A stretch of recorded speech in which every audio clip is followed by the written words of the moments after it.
Hi! Hi, Babs. How's everyone doing? Hope everyone is doing good. Back on top. Okay. Hope everyone is having a wonderful day, though.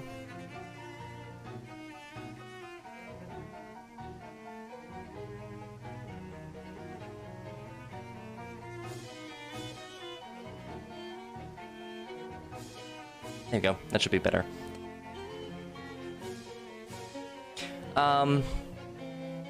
I honestly don't remember what the fuck we were doing.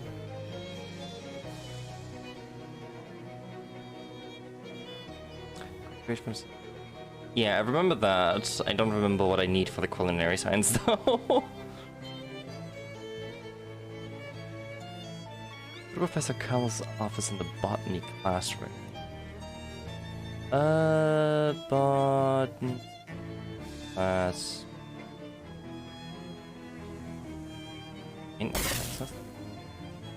Harsh buzzing noise and a shower of sparks are her only reply. This tumble must be broken. Hotwired. Normal fingers bypass the broken circuits and trip the door lock. Let's see, what is in here? Massive steam powered freezer. It's probably full of jumbo shrimps and military intelligence. Military intelligence, am I right? What's in there? Projectile ice maker. Oh. The freezer's empty, but you notice that the ice maker is not securely attached. Since leaving without any loot is clearly not an option, you take it. Lovely. Someone's leaned a book against the front wall. How could a wind turbine? Huh? What is a wind turbine? It does really look like it. Also, if anybody's wondering what we're talking about, Demon is playing Kerbal Space Program on the side, and I'm just watching him do shit. That's a book of short adventure stories. Stickman games. Short stories of long winters. Aye. There's a book of short stories. Each would involve somebody freezing to death in the frigid west. Ready with skill. One choose not to be cold. Here's hot armor. Oh. Interesting. Book is a collection of short stories about men who defy all wisdom and warnings to go hiking alone in the sub-zero west. At the end of each story, the man dies. Maybe there's a lesson to that. Find it. Yes, find the lesson. In each story, the protagonist succumbs to sub-zero conditions and perishes. At the end, the narrator opines that if it were them, they simply would not have gone somewhere that is cold. They would have gone somewhere warm and thrived. Yeah, makes sense. I choose not to be cold. Some people brave icy wastes and biting winds, and others look at those people and say it could not be me. There's 100 other stories. They're all like this. Well, keep reading. Just You'll upgrade it. Nice.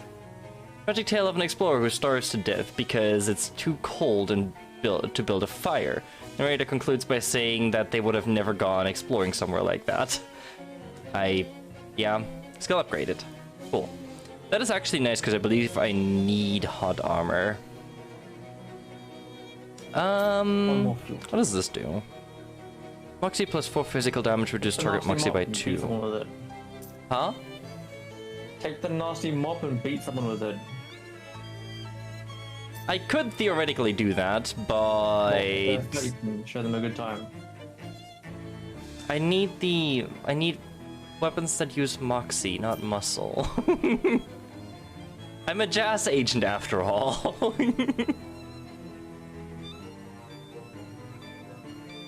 The less you question it, the better. I don't question your wind turbine, you don't question my equipment. Sound good? Sound good to me.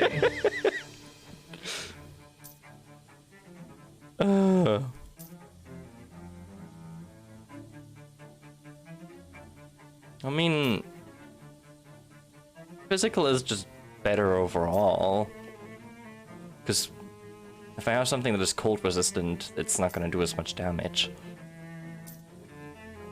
But I don't think there's anything I can make use of.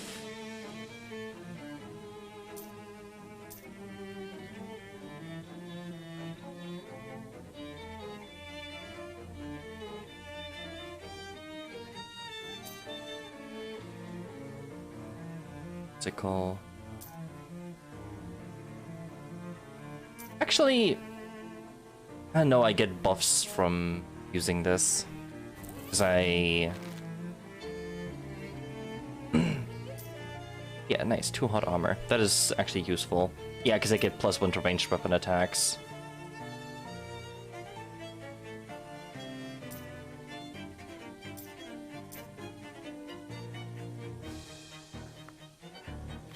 I actually might want to save doors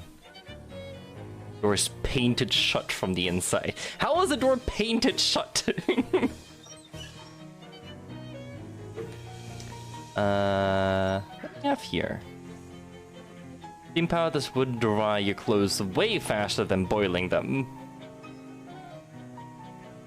I suppose. 12 dangerous laundry chemicals, steam powered washing machine. Doors painted shut from the inside. Oh yeah. You want cheese. Greenhouse access. So I can get through this, right? Yeah.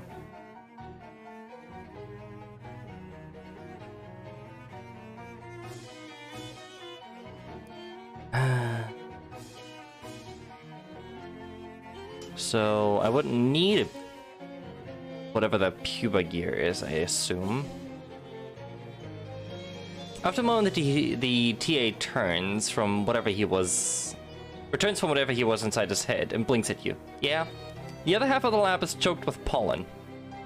Hi, Patty! Yeah, those man traps spray pollen like you wouldn't believe. Someone should probably prune them back a bit. They've really gotten out of control.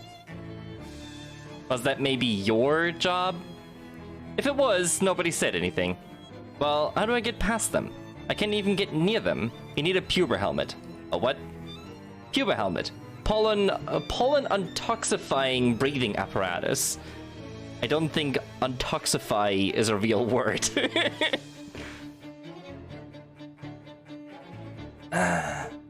Yes, I totally did not almost forget about stream. I was messing around with the AI dungeon generator and was just writing out creating a world, and then I looked at the clock, it was 10 to 5, and I'm like, oh, I should probably open OBS.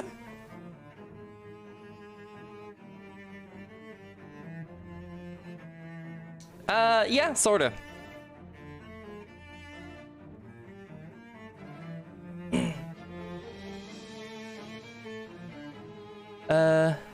Yeah, I don't think untoxify is a real word. Yeah, but nobody likes an acronym you can't pronounce. Anyway, there's some in the cabinet over there. I already checked.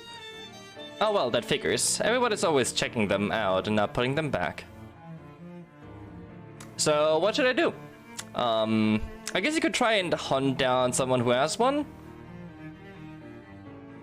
What about a gas mask or diving helmet? Something like that should work, right? Now, those things don't have the intoxifying properties of a puber helmet. I don't think that's a word. I still don't think that's a work. I can show you in a minute. The puber filters are designed to counter the specific poison stuff of this... The specific poison stuff of this pollen. The air filters and other kinds of breathing gear can't handle it.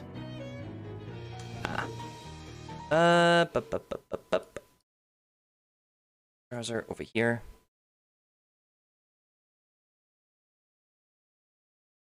So, basically, what you can do is you can simply go to the website of AI Dungeon and just run little campaigns. So let me just click some random stuff. And it'll generate stories for you.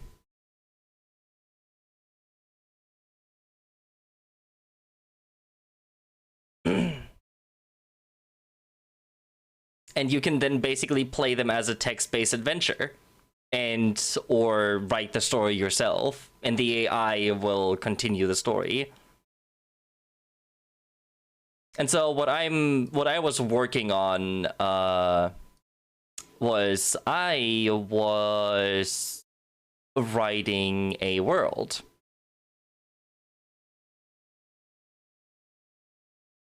To play a little campaign in. I still have to write the factions and locations. This is where I stop, basically. Yeah. I might also use this as something that I want to do in the future. Because, you're not logged in. 1 second.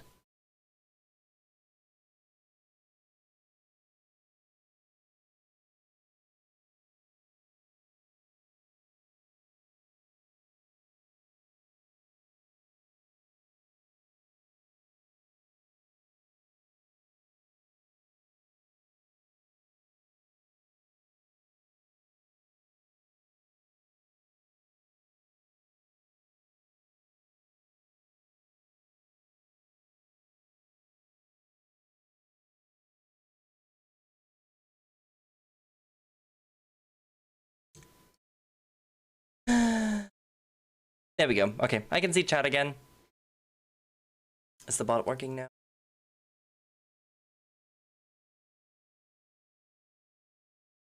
This message? Yes, cool. I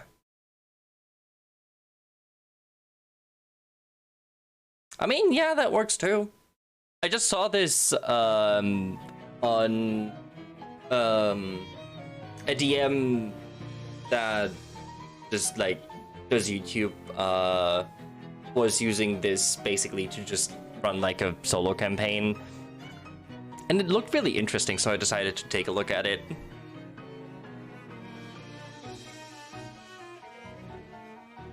But yeah, I was planning to, which is actually the thing that I was gonna talk about. I might be cutting streams shorter in this coming year and not go till 12, or start later in the day and go till 12, because I actually want to properly look into game development.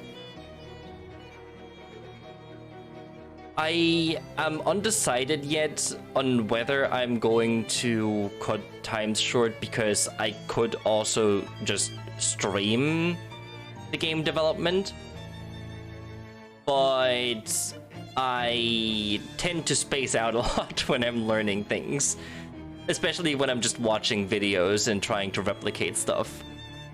So it might be that I'll stream some of it and or do a mix of both. So cutting streams shorter is not a definitive decision yet, but I definitely want to do more art this year and get into game development. And that world that I'm kind of writing, I kind of want to use as a launch off point for the idea of a world that I want to build in a game.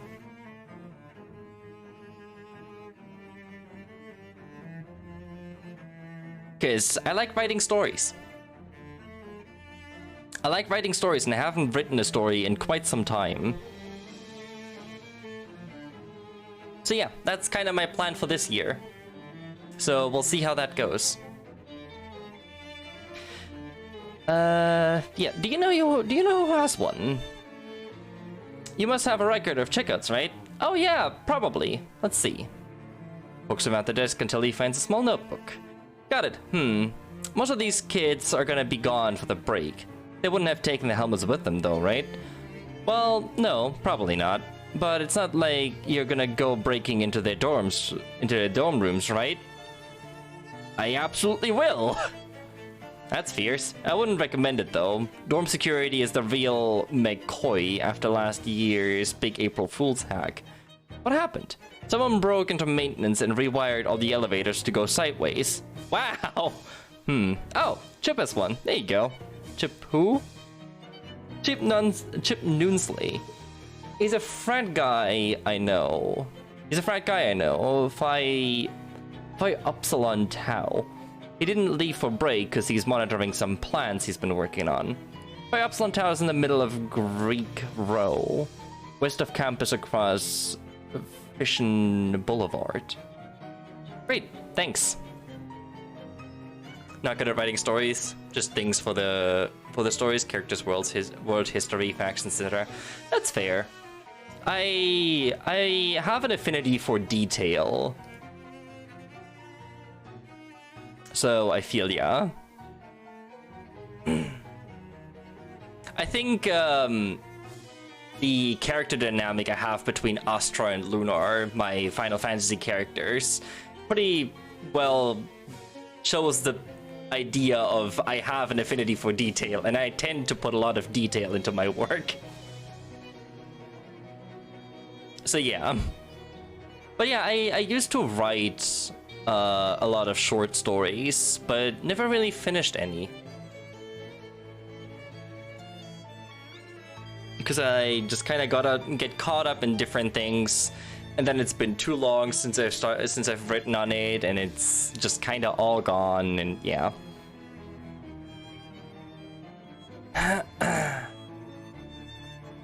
Yeah, that's fair.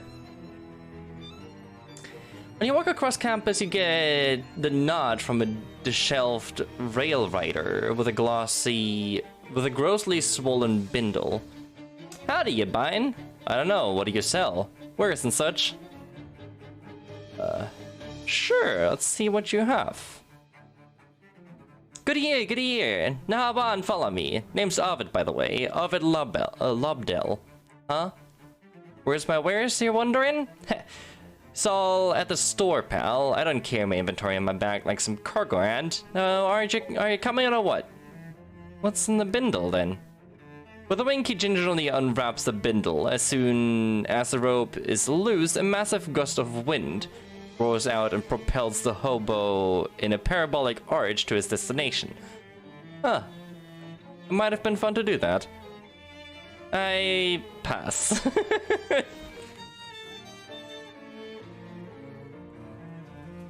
It is amazing if you don't have the creative side, but a few books that go really heavy into detail so much that each description is half a page long, takes too long to read it all. Yeah, that's fair. That is totally fair.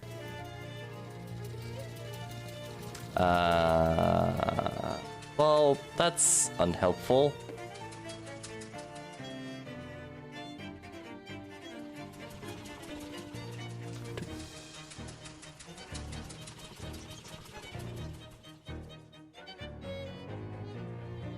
Actually, there's another frat house over that way.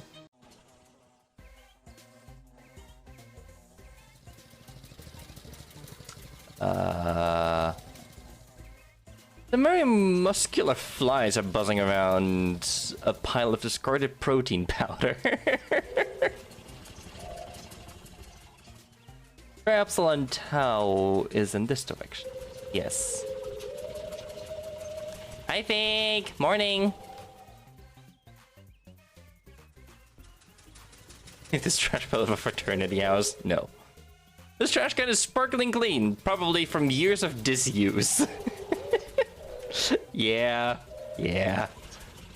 Sounds like a ruckus party is happening inside. Well, what is happening in here?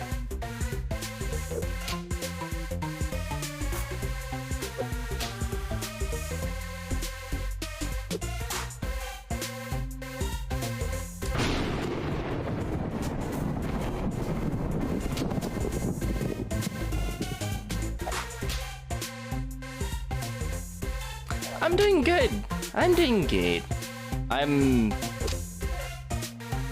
very confused. I don't even know where to start. There's so much happening here. Hey, is it safe to grill indoors like that? I mean, it's not my house, so whatever. Fair enough.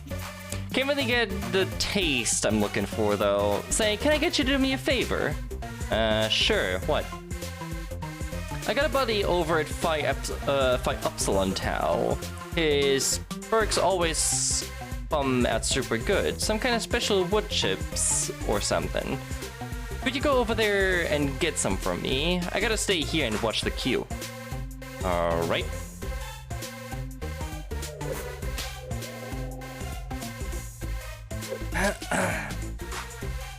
I'm too wowed by what is happening in front of me.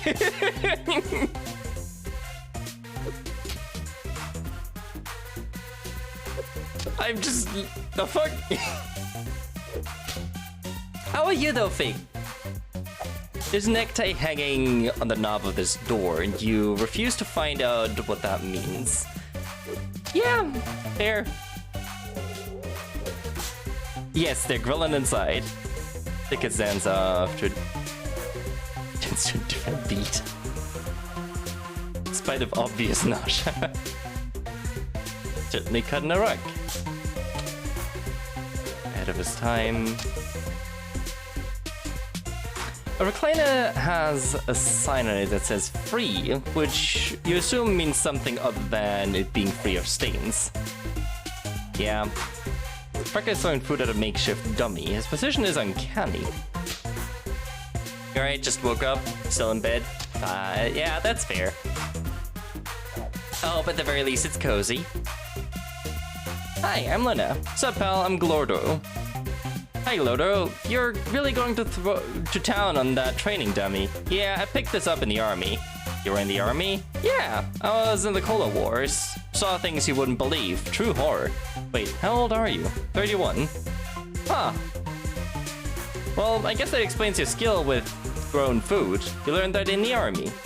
Yeah, except it wasn't so much learning as being experimented on by military scientists with highly dubious ethics, pal. Oh wow, what'd they do? Made me drink a bunch of experimental super soldier syrup. Crazy stuff. I barely remember any of what happened to me, but the nightmares still will follow me forever. Jeez. I don't know why we want any of that syrup. You're in some pain? Oh no! Well, I hope you feel better soon then. But I guess we want that syrup. Super soldier syrup? Yeah, I stole a whole case of it on my way out. Can I have some? Yeah, I can give you a dose. But not for free, pal. You gotta bring me a treat. Treat? What kind of treat? Need 3 bottles of pork soda. There's a machine in the Victor wing that has it. Got it?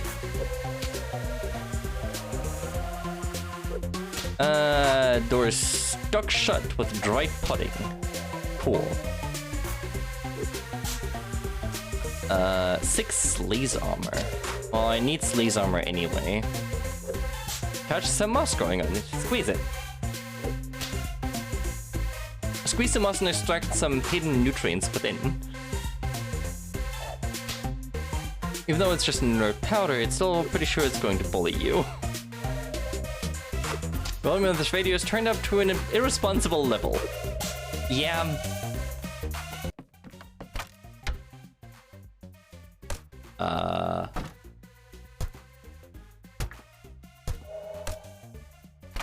From the grunting and shouting, there's either a brawl or a sporting event taking place in this room. Possibly both.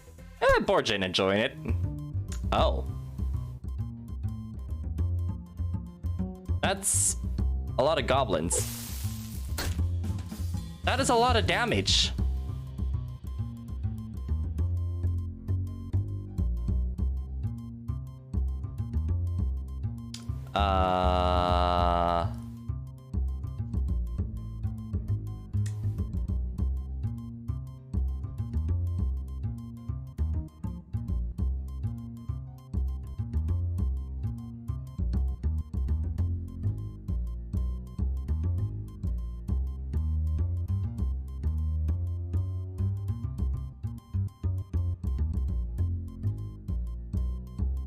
They're goblins. These are goblins.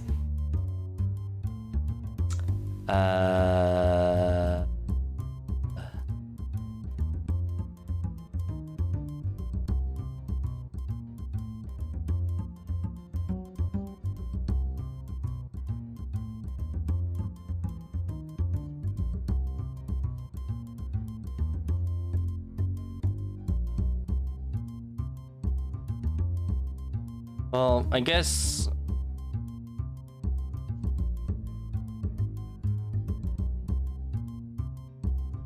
I don't think this will save me, but... Add the sacks! This will do 11 and reduce by 2, so I can kill one of you. Oop.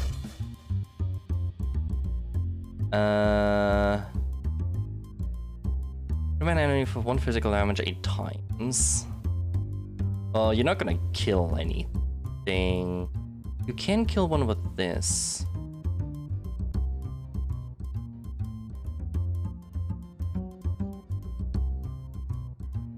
Two of them are gonna aim from... Well... I guess... knock one of these out. Best I can do. And I might still win this battle.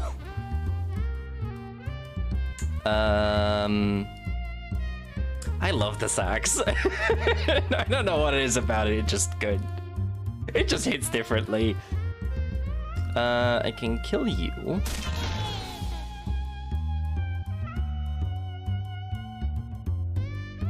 Get an extra AP. I'll take it. Now that's gonna help me a whole lot, but... Oh, I should have done it on you, because you would have died to fire. Fuck!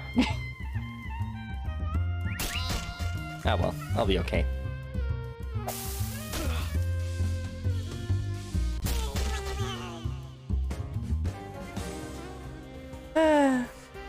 Well, jumped pretty well in there. As such, you're now holding some of theirs as well. 42 meat. Nice. A pristine door. Let's talk to you first. Filthy and giant still. Goblins football players, same thing. Yeah. Steve is growing ever more powerful, exactly. You must be a chemical student, right? Good guess, but no. I'm basically a hobo. I've been renting out my services in this portable still to make ends meet. That still doesn't look very portable. Oh, but it's much lighter than you'd expect. I see. Well, that still doesn't look very portable. Yeah. That still leads to the math room. Stench armor. I don't have stench armor for right now. Wire coat hanger. Wire coat made of wire, but whatever. Hey.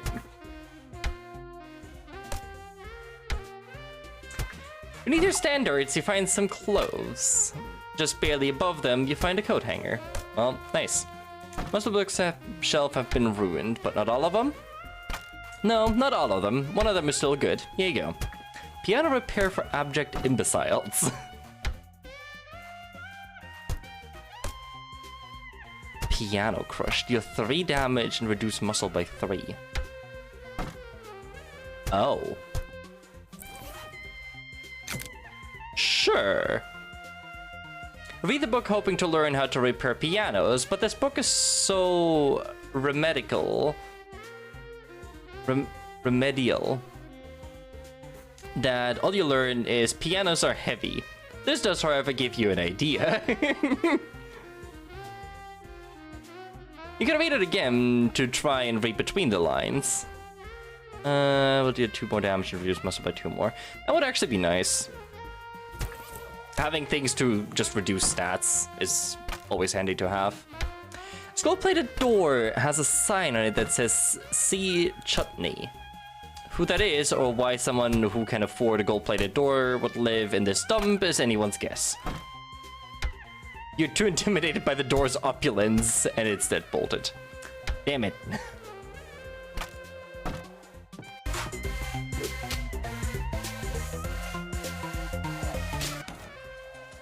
Well, I'll be out of here.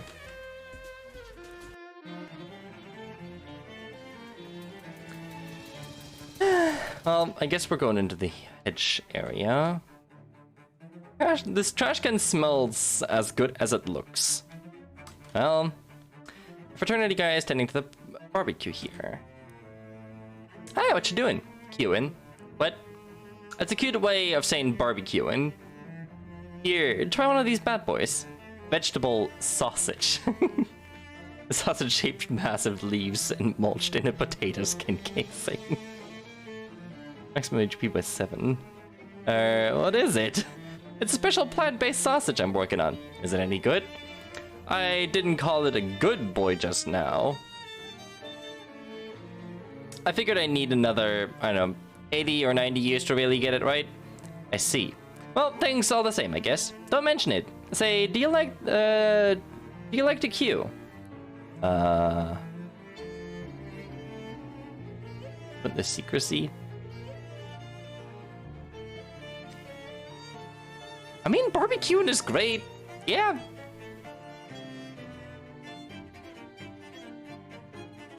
Yeah, I love more than anything. Well, here. Have one of these queuing forks. I've got like 10 of them. Once people find out you're into queuing, you start getting them for every birthday in Crimbo. Gosh, thanks. Mysticality plus 4 heart damage. Well, that doesn't help me. You don't look so good. This guy's shivering and his teeth are chattering loudly. On topic of plants, there's one that grows both potatoes and tomatoes. Huh. That's wrong. I was hanging out at that weird stone frat, and I left my jacket at the bar. I'm freezing. I guess there is kind of an unnatural chill in the air. I'm really susceptible to changes in narrative atmosphere. If you're headed in the direction of a Lambda Iota, Lambda Iota Theta, could you stop in and grab my jacket for me? It's soft and comforting. Maybe a side quest. Maybe. Thanks. This pot contains dozens of different kinds of flowers, all grafted together into some kind of weird-smelling plantenstein. You gather some materials from the various pistils and stamens and frimframs.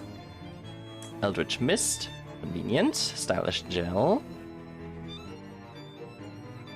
Never be as cool as a slime. Energizing Powder.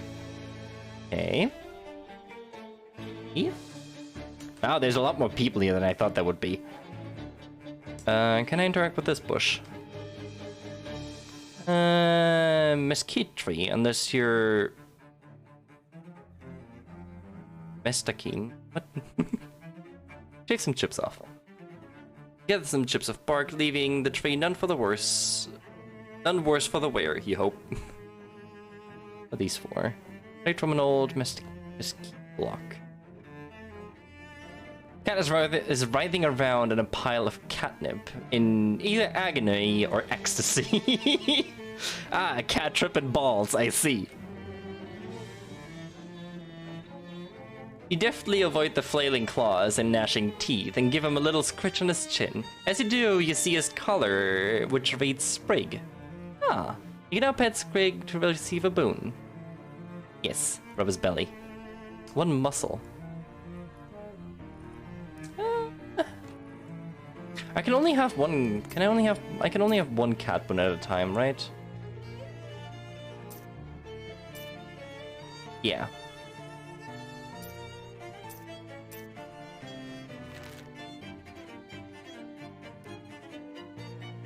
What's the shrub you're working on? It's a new strain of super aloe. Oh, interesting. Now that you mention it, the leaves do look like aloe vera, except they're wider. That's right. I'm trying to find the best balance between increased phytochemical or phytochemical production and concentration. How's it working out?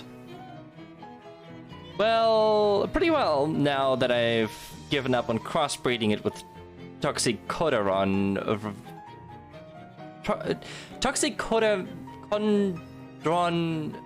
radicans. Yeah, have some ointment samples. Super aloe.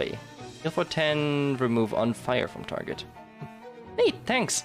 Toxicodendron. Huh? Toxicodendron. Oh. Thank you. Hi, are you Chip? That depends on who you are and what your badge looks like. What? No, I'm not a cop or anything. I'm a botany student. My name's Luna. Oh, okay. In that case, I'm Chip. What's up? I need a pupa helmet. And the TA at the lab said you checked one out. Oh yeah, sure. I got the allergen situation worked out on my plants here, so no problem. Here you go. What are these plants? Check it out. I'm breeding a new kind of beer. Like a different kind of hops. Nah, hops are just one ingredient of beer. This is gonna be the whole beer, and you can smoke it. Smokable beer.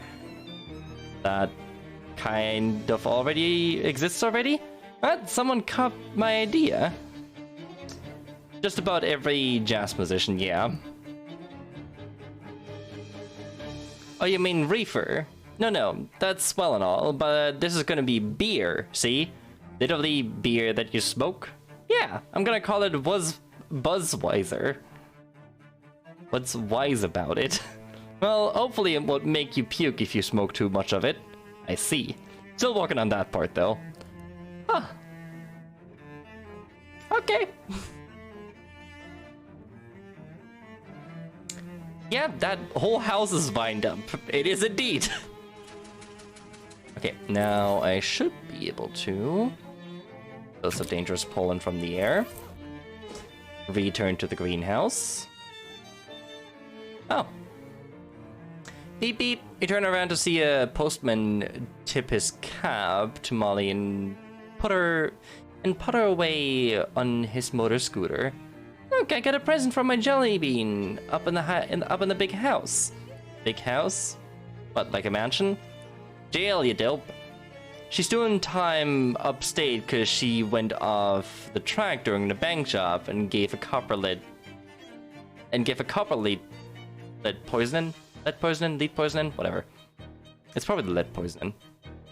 Oh yeah, gave a cop lead poisoning. Yeah. In other terms, she shot him. Let's see here. She made me a license plate, 301178, and a handmade shiv and a bottle of toilet vodka. Can you Adam and Eve it? Aw, I miss her so much. Toilet vodka? Well, it's like bathtub gin. Just, you know, more so. Okay.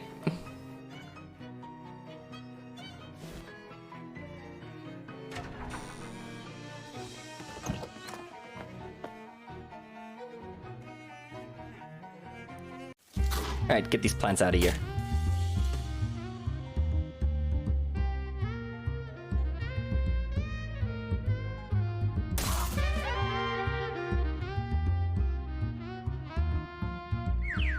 Boop. Ow. That hurts.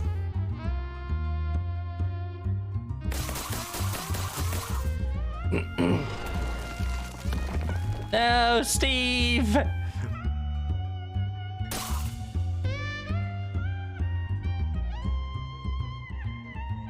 Take piano. I don't know where that piano came from, but take piano.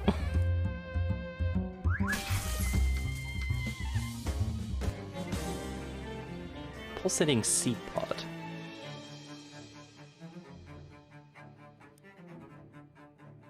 right? What's in here?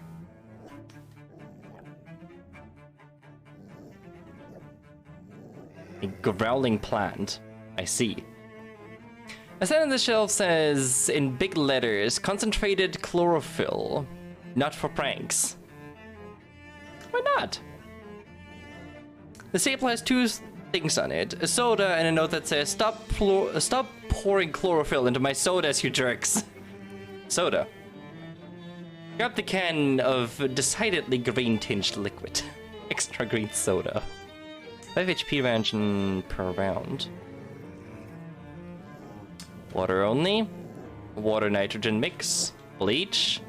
Serum K6. Ah. Yeah, that...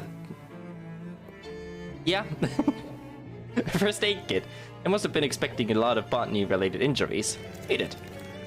Activated charcoal briquette. Redworth's finest tooth wax. Whole ball of prescription strength tooth wax. Increase maxi by 1. Ah, nice. Complicated device sits on this workbench. Appears to be some kind of handheld flashlight bulb thing. I don't have the mysticality for it. Doesn't really have seed pods on it. Grease. Yeah. I need to make a bunch of potions and food to finish my culinary and stuff. More plants. They hurt. Stop. Well...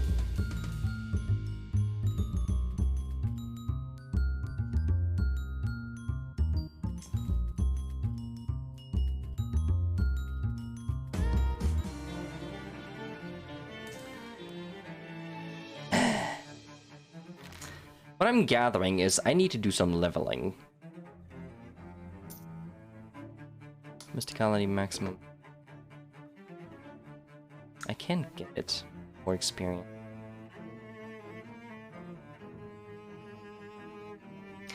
Okay, well, I guess we're gonna do some grinding.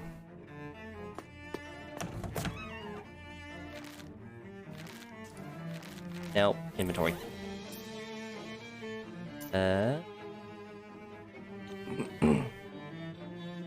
Generate an extra AP round, yeah.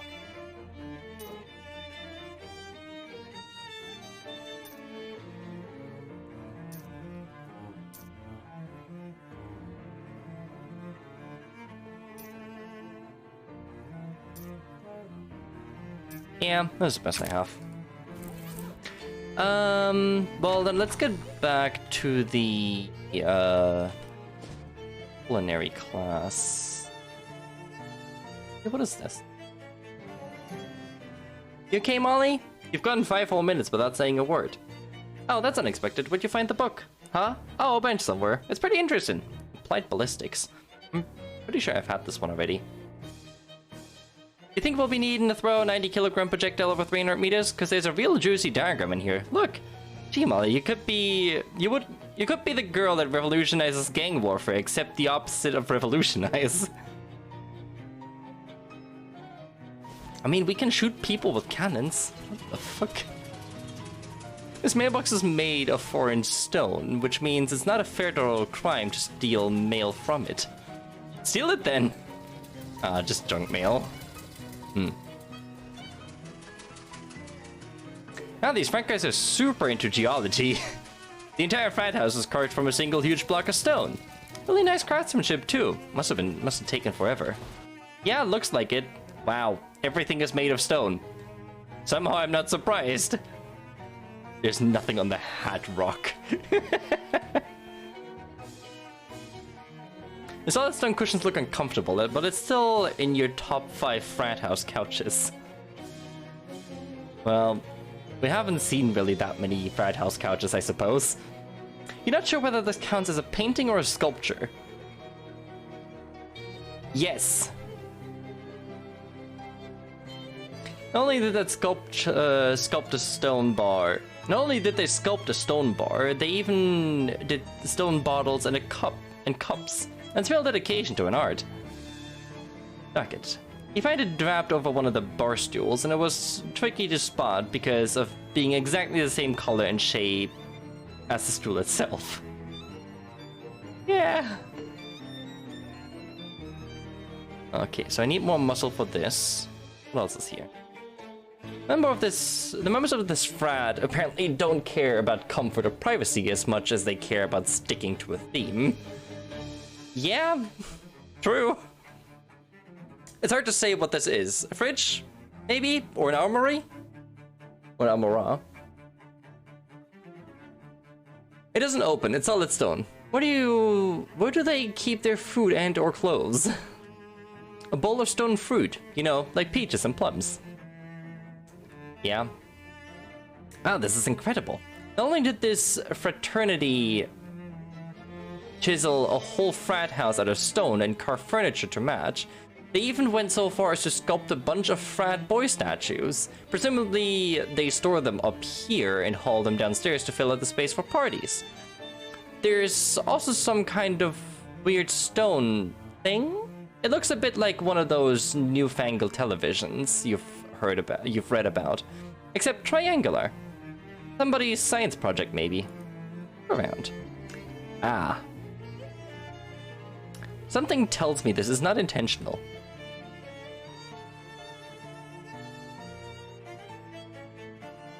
Ah, the statue fell apart. What a shame.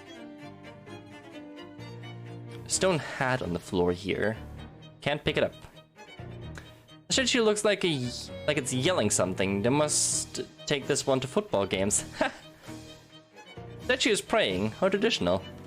Statue is covering its eyes with one hand. Maybe some kind of political commentary, maybe.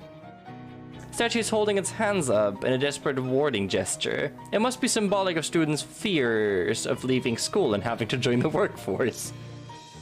Yes, totally. The statue is doing some kind of crazy dance. They definitely bring this one downstairs for parties. The statue has kind of a nervous expression. Maybe it represents the sculptor's academic stress. Some kind of weight hovering rock? Pretty fancy. If this is a television, the program isn't very interesting. You don't see any way to change the channel, though. Yeah. Sure. Totally. 100%. Yep. I think we should leave.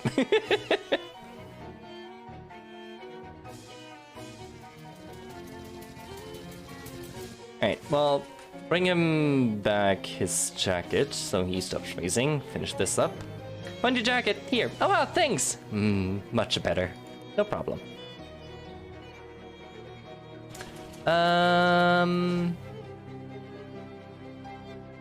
Well, I guess we can check the shop.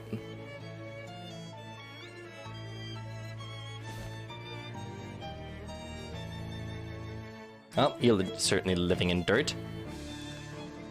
Hi there, pal. Can I interest you in some quality merchandise? What kind of merchandise? I don't know, just some stuff I found.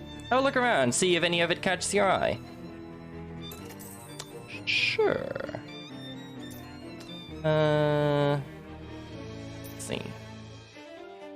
5 damage. Increase target stench armor.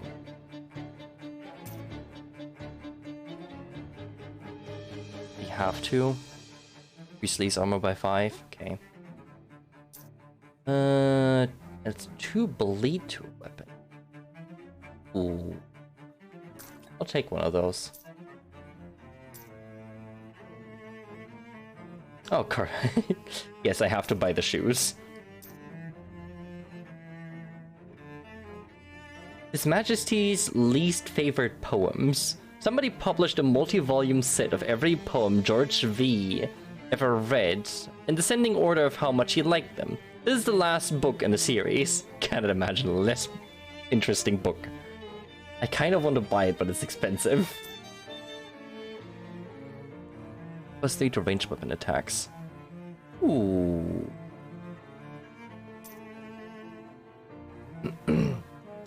Attacks removes titanium staples. If such a thing exists. Well, it's a quest item, so it definitely has some purpose. I actually want that radial. Let me check my equipment here real quick before I do anything else.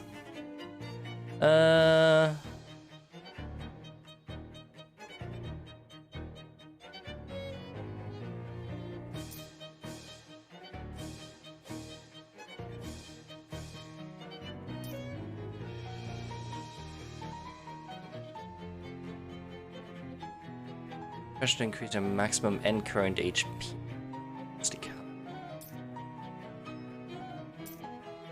Well...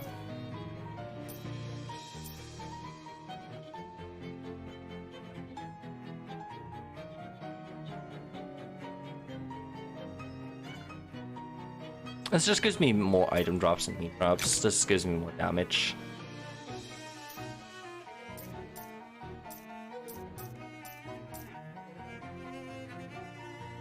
Actually, I'm gonna keep this on for now, and I switch to the radio when I'm actually fighting something big.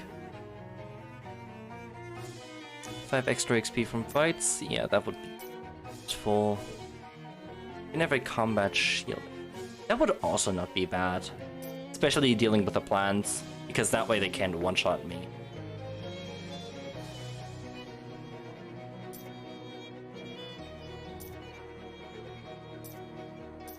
Full armor, meat drops, sticality. All my boots. Okay, let's sell some stuff to him. All the stuff that I don't need. These I still need. The bacon pendant I don't need. That one I could still use to upgrade. I don't need muscle. That. Don't need that. Actually.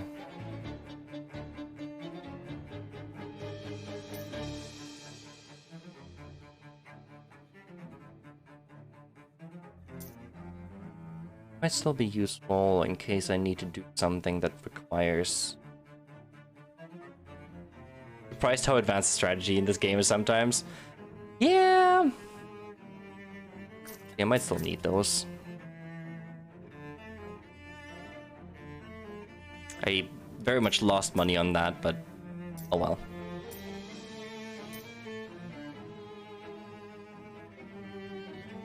Do I have equipped right now? I have this equipped right now, right?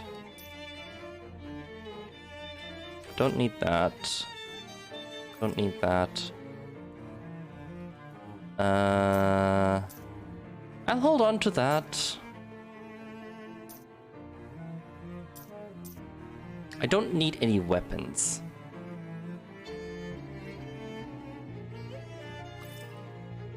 The fishing rod I'm holding on to.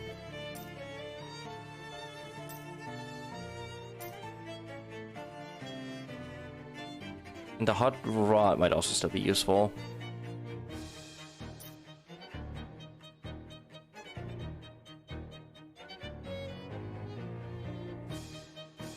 I don't think I'll need it, but I'll hold on to it anyway.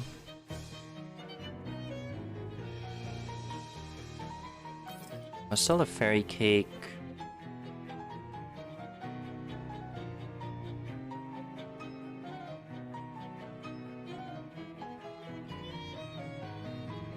That. Don't need that. That.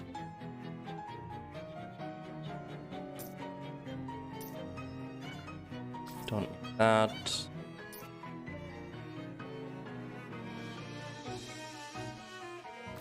That. That.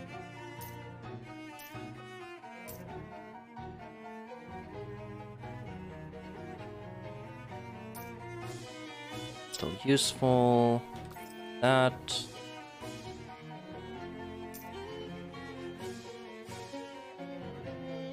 Don't need that, because I'm not using spell damage.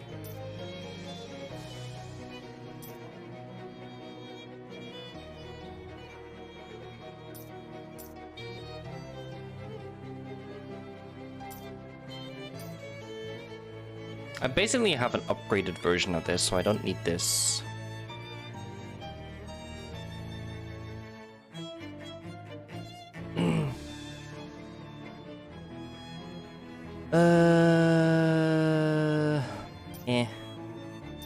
Melody, I'll hold on to that. Don't need those. Don't need that anymore.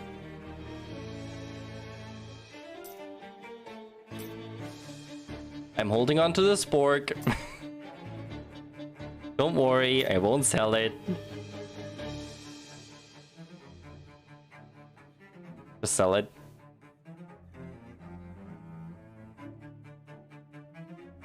I won't.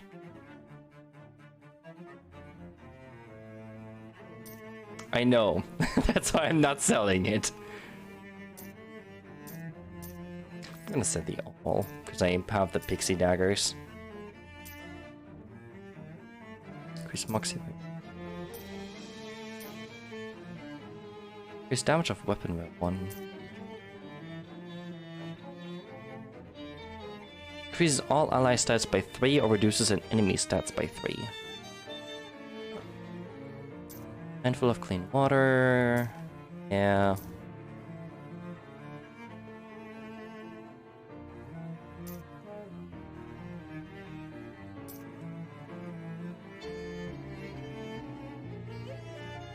Okay.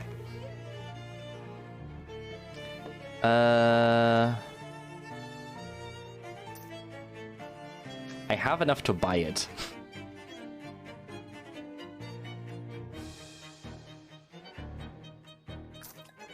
I'm curious. You're not even interested in the poems George V sort of liked. There's no way you're reading. There's no way you're reading these. But no, let me read it.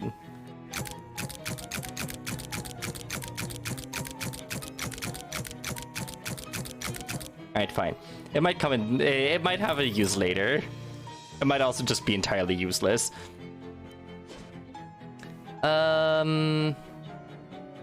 Where was the culinarian?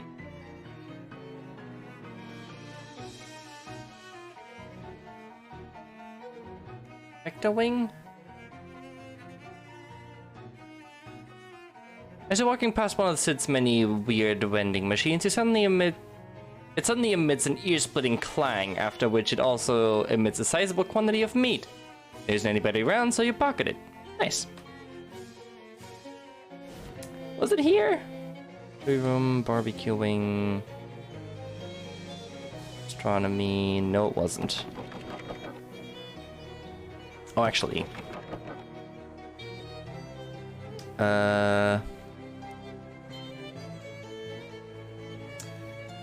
Some mechanically savvy vandal has increased the price of a soda to an exorbitant 50 meat.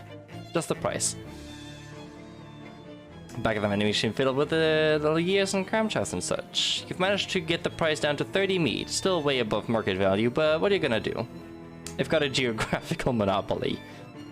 Didn't I need a soda for anybody? I think I needed one.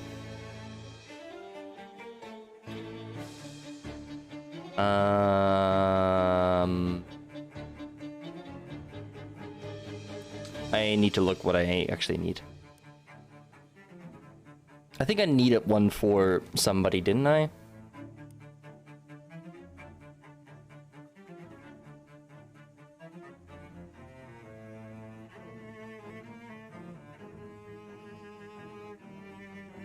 Three bottles of pork soda.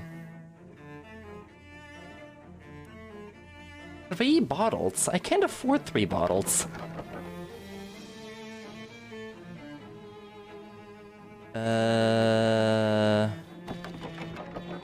Eat water. Yeah. Geology, spider wing. Where the fuck was the... Actually, what stuff is here? Student Lunasulpix confirmed. Text is always limited to students, faculty, and meta-acoustics department. Ah, fine. The door. Regard it. By regarding the door, you are instructed to disregard it. Disregard it. Oh yeah, I remember. Spiders? Alright. Roof access is not where I need to be.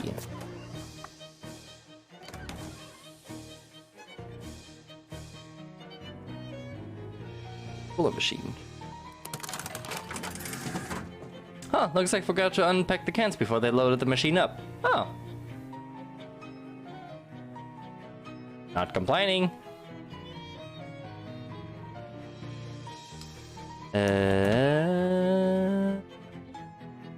So cleaning products.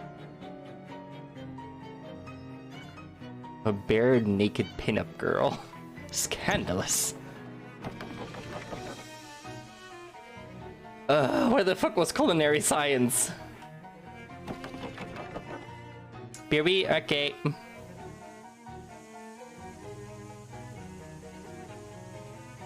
Access granted if and only if this door is closed. The door is closed. I have access. Oh, by opening it, you lose your access. I get it. There's culinary science. Alright. 4 spooky armor. Can I get 4 spooky armor?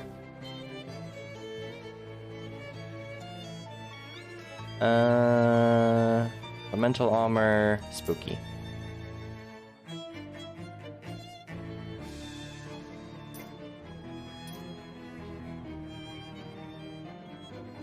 Yes, spooky armor 5.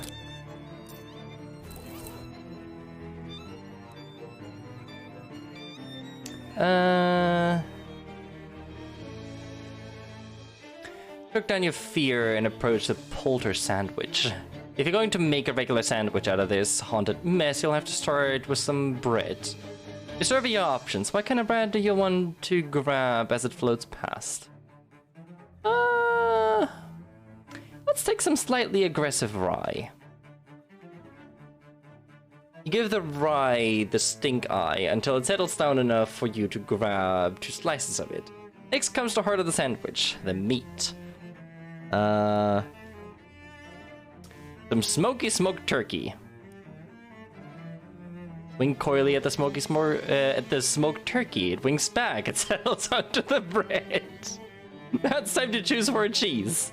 A lively cheddar. Manage to anticipate the cheddar's movements accurately enough to catch it. And finally, the most important decision of the entire sandwich making process. Which condiment will you use?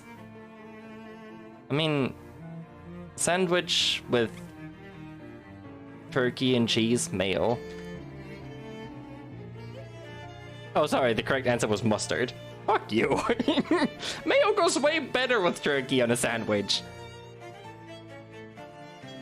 Oh, well, this is probably still good enough for a passing grade.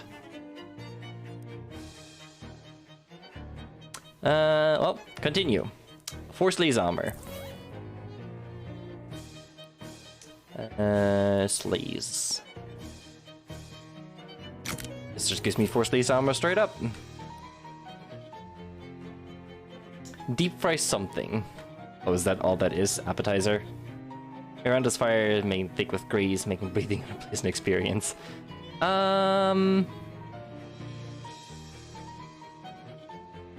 Let's deep fry a hot pouch. Sure.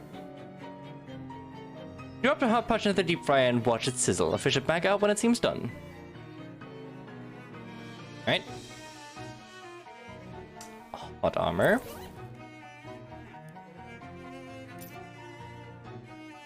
That gives me 1 hot armor. How much hot armor do I have?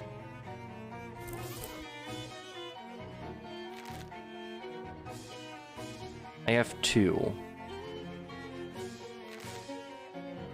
So by drinking this, yes, and wearing these, that should give me 5. Oh, I need 4 only. Okay. Since you can't stand the heat, you don't feel obligated to get out of the kitchen. You approach the oven and discover a fully cooked dish inside. Some other student must have left it here. Grab it. Cool. It's a plate of shrimp. That's weird. You were just thinking about a plate of shrimp. Well, that's the dinner settled then. That was easy. Indeed. Sir, it needs cold armor.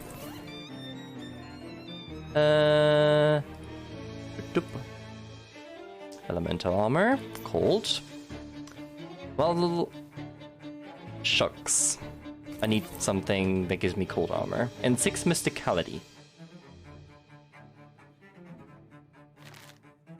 So I'm short 3 mysticality. What, 5 cold armor? 4. So I need 2 more cold armor and...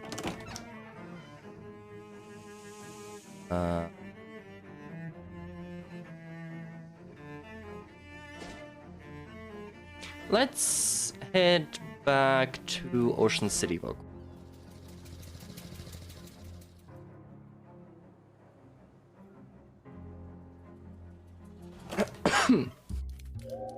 Deliver the thingy.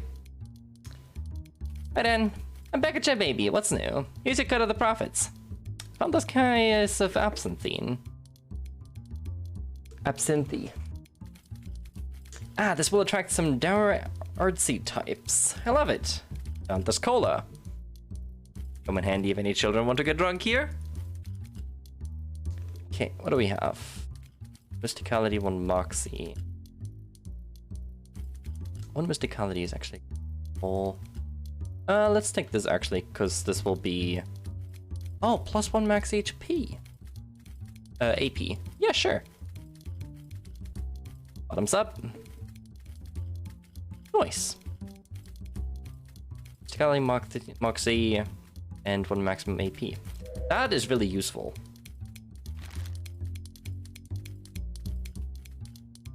So now I need 2 more Mysticality, which I actually believe I can get.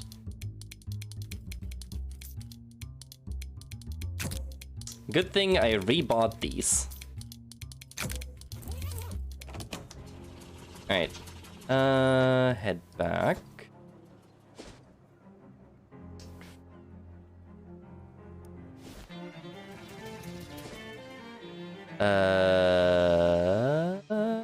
It wasn't the chicken wing, whatever. In an alley between 2 campus buildings, I find a daisy growing out of the pile of discarded coffee grounds. Some pollen. And just powder.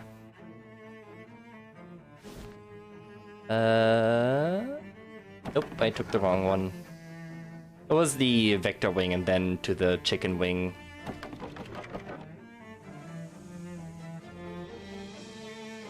Barbecue wing. Okay. I should be able to do this. Lodge through a labeled complex syrup sits in the lab bench here. Simplify it. You take part of the syrup divided by the square root of -1 and then add it back to the rest. Voila! Do a simple syrup. This looks like it'll come in handy for mixing drinks at the speakeasy. Well, god damn it. Yeah.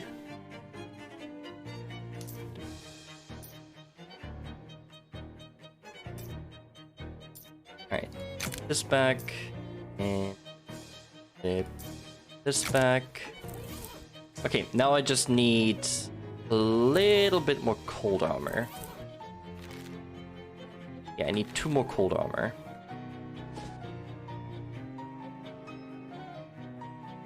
I don't think there's a crafting bench here. So... the only one I can think of is in Snackle Mills.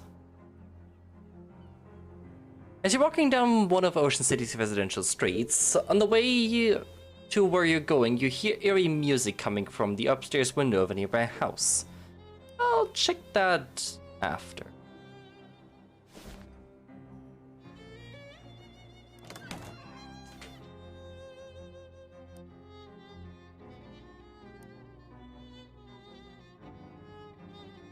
I have nothing that gives me cold armor.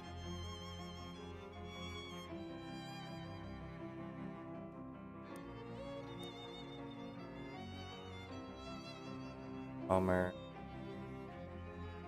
Soul HP. Drops.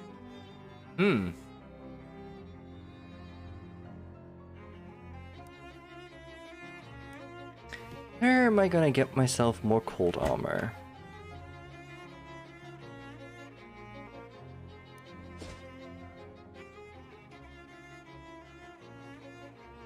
two goblins wearing shorts with suspenders and carrying, you know, those things, those marching band things. They're like an upright harp, except instead of strings, they have metal xylophone bars.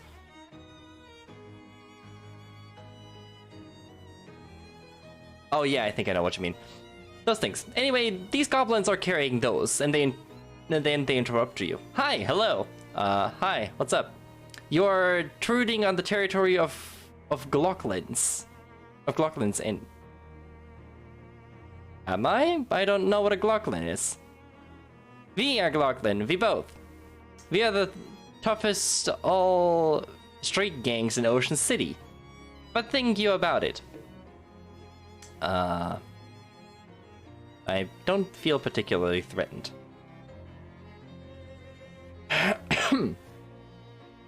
And this is totally incorrect. I like the xylophones though. Xylophones? These are glockenspiel. Yeah. That we have. Oh, Glocklins. I get it now. I'm so outraged over you. I think we shall do mugging. We shall a mugging do. Sure. Wow, you guys are weak. This is a waste.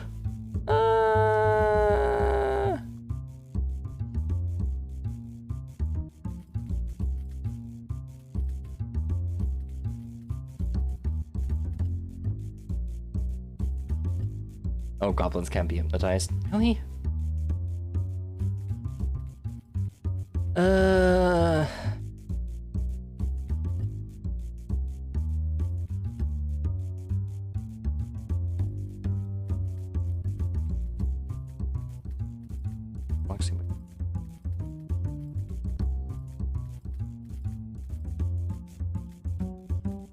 I don't think I can one-turn these. Oh well. At the sacks! You died? Actually, yes, I can one-turn you.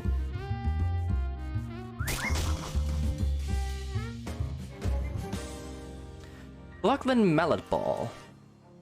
3 physical damage and reduce target's moxie by 3. Huh. Whee!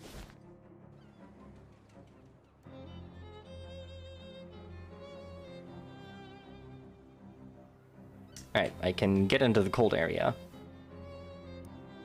Frosty Flakes. Like snow, but flake form. Can you even imagine? Oh, full of chemicals. Let's fish. Miscellaneous chemicals. Convenient. Carefully fish the useful chemicals out from the middle of all the dangerous ones. Box of miscellaneous discarded industrial junk. Refrigeration coil. One of these old coils is in pretty good shape. Convenient. This factory is leaving you cold, you could always leave. But there was something else here. Full of chemicals. There are weird flies buzzing around this barrel of frigid industrial waste. Well. Okay, maybe... Got the lichen, yes. Maybe with those thingies I can make something that... Yes, cold armor. Frosty Flakes. Make. Thank you. Yes, yes you can. As you just saw.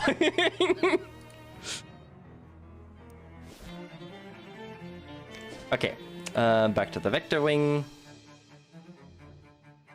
You walk past the phone booth and, well, there's clearly something not right with this phone booth. I mean, the booth itself looks fine, but there's some kind of wriggling, twitching, shadowy mass inside it. Like a horrible, multi-armed monstrosity scrabbling to get free. Weapons? I don't think so, only consumables. I think it's only consumables. Or at least I haven't found a place where I can make weapons. As you're standing there watching, one of the arms manages to grab the door handle and the shadow spills out onto the sidewalk, splitting into 5 creepy little human-shaped shadows. What is this? Some kind of shadow fraternity prank? Fight them. Let's get them... beat these up. Ooh.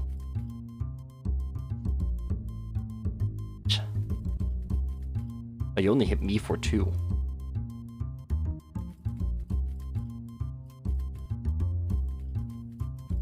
Oh yeah, because I have a lot of... I have 10 spooky armor. Yeah. You're not going to do much damage to me. Alright, sex.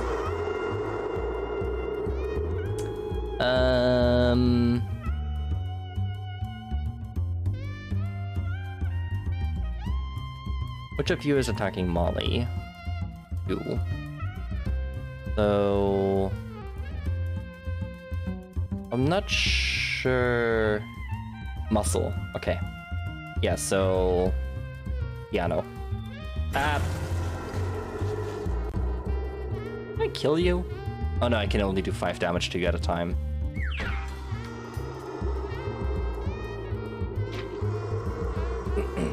That 4 bleed is gonna hurt though.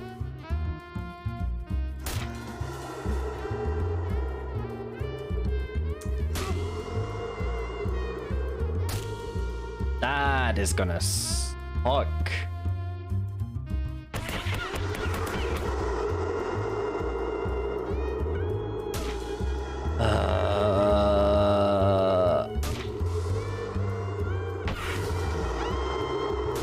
Ow. Yes, remove bleeding.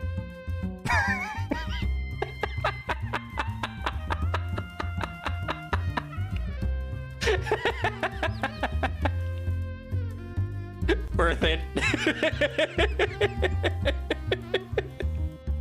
Absolutely worth it.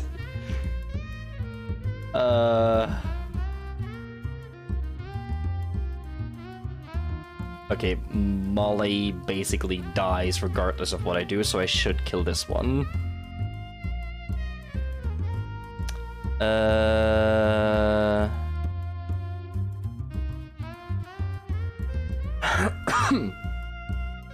More damage is not gonna help me. I just need to kill this so it doesn't hit me.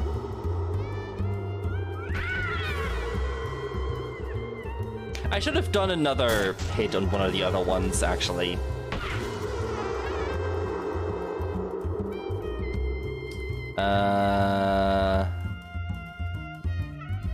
Well, you're a free kill.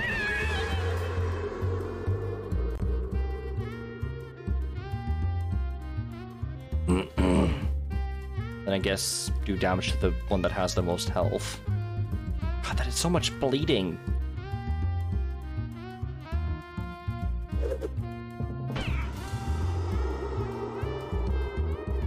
Oh, I clicked the wrong one. That's fine. 6 health.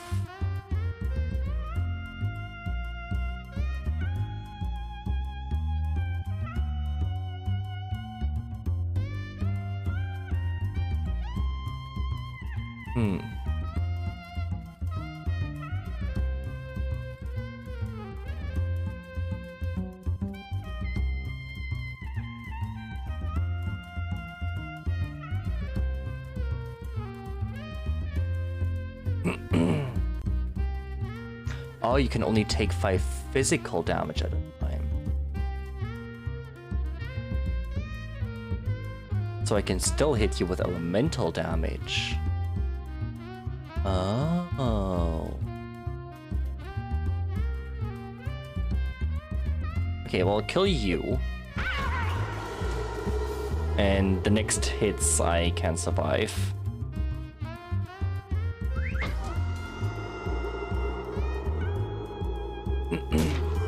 Okay, I see where the ice machine might actually be good. It's not one... So much bleeding. Die. Well then, you won! Nobody messes with telephone booths on your watch. Alexander Graham Bell would be proud.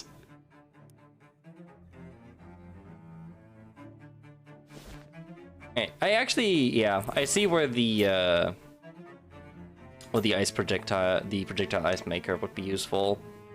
Because it does the same amount of damage. And I can still add extra bully to it.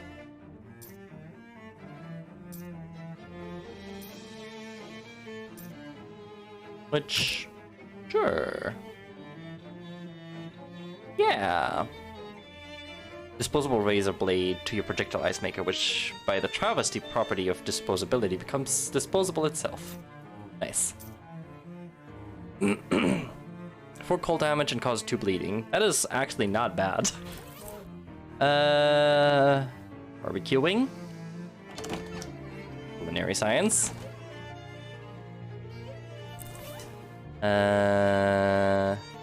Nice scone. I still need cold armor, right? Yes. Just double checking. Eat. Yeah. Oh, yes.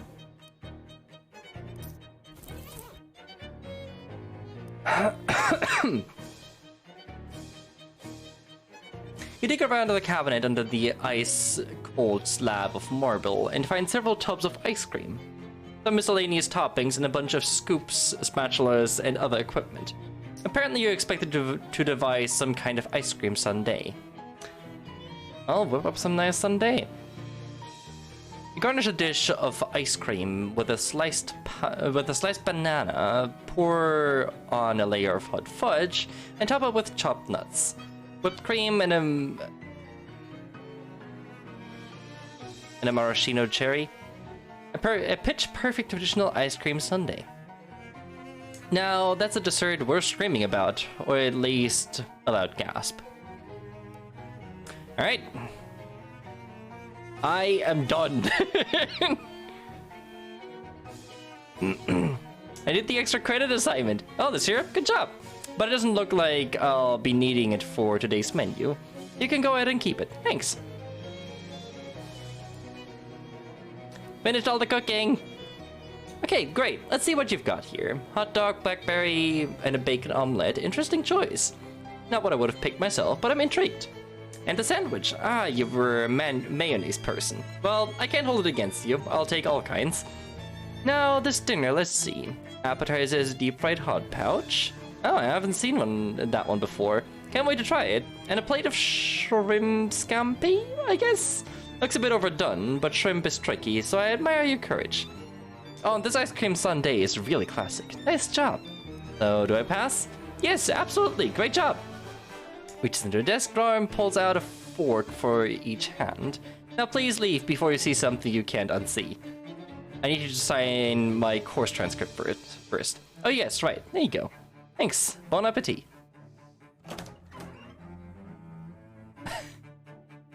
The professor's snoring behind her desk in the midst of the most comprehensive food coma you've ever witnessed. You don't even see the plates anywhere. Oh god. She must have been hungry. Alright. Now, let's see.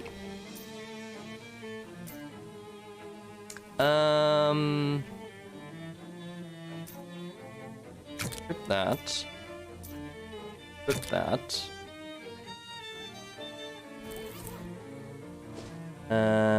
Back to the greenhouse.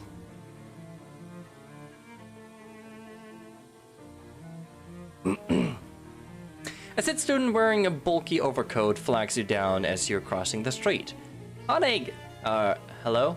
Do you find yourself in the need of a fuse this fine day? Yes? Not to lie to the guy, but when you open your mouth, a fuse falls out. He narrows his eyes as you walk at you and walks away. I think I had that encounter before.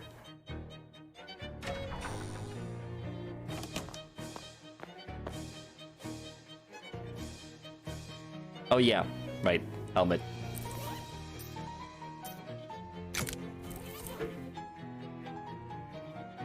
Alright, let's see.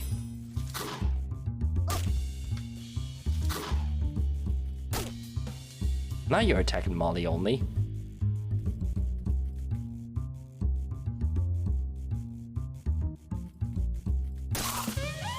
sacks. And... Moxie by 3. I'm pretty sure I can one-shot them in any way already. Yeah, 15 cold damage.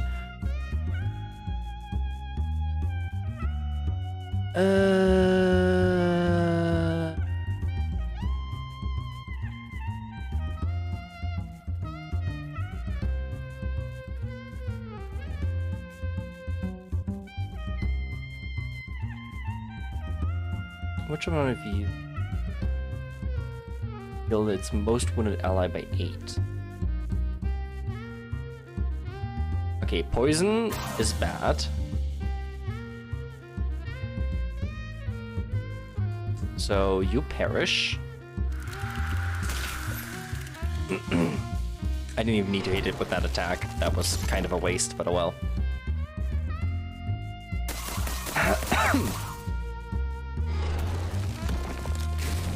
Yeah, that's fine.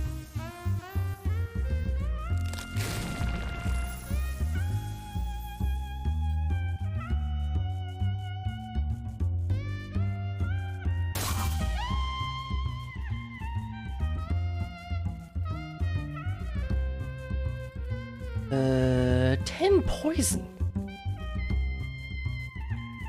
Okay, first of all, you perish.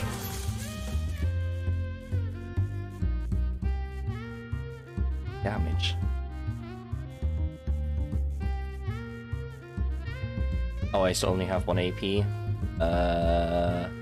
Well, I guess I'm taking that hit then. But you perish.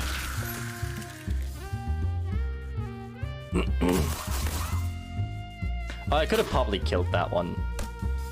That's fine. Steve survived.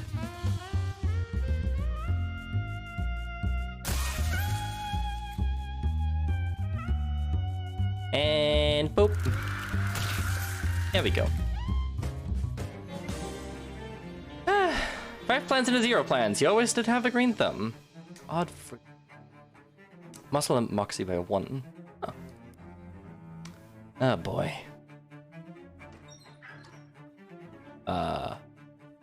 I can see. Some kind of fungus experiment is in progress on this bench, you think? It's kind of hard to tell in this light.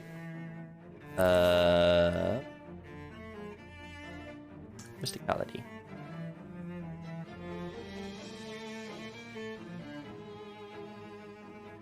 Never mind, it's gone.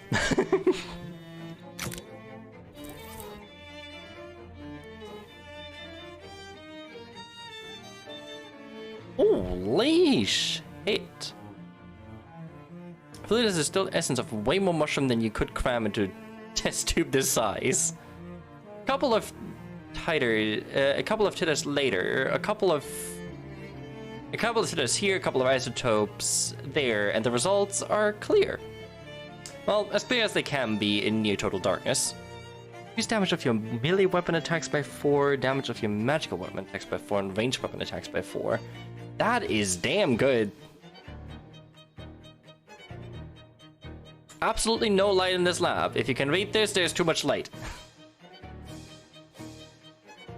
Lots of mushrooms growing on a substrate you prefer not to consider. So much fungus, so little light. It appears to be every kind of mushroom all at once. Nice. Oh, more frosty flakes. Convenient.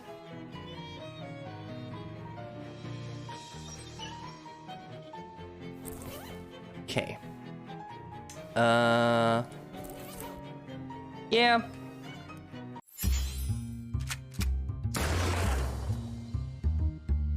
How did you get over here? I mean, I know you're from the Mafia, but why are you here right now? And to dig up some assistance.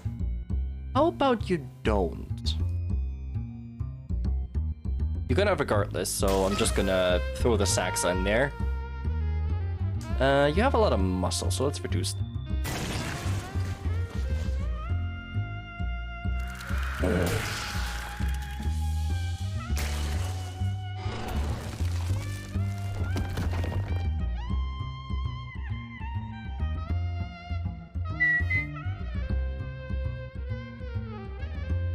Yes.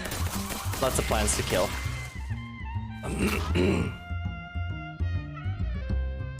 Well, that is not great.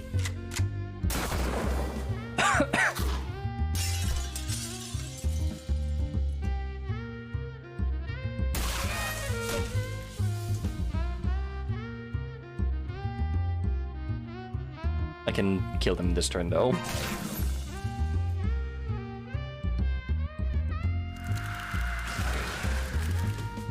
Nice. You put an end to the giant plan's reign of terror. Also its reign of pollen. Use. Increase your maximum HP by 9. Ooh. Another odd fruit. Yay! Hey, what you need? Molly seems to be practicing some kind of dance, with a lot of quick movements and hopping around. What's that, working on your dance moves? Sure, kinda. Except this dance ain't about cutting a rug. She makes a sharp gesture and the blade of her flick knife snaps open. It's about cutting you know, an enemy of some sort, see? Right, yeah, I get it. Ooh, act earlier in combat. That's nice. Alright, I can finally take this hat off.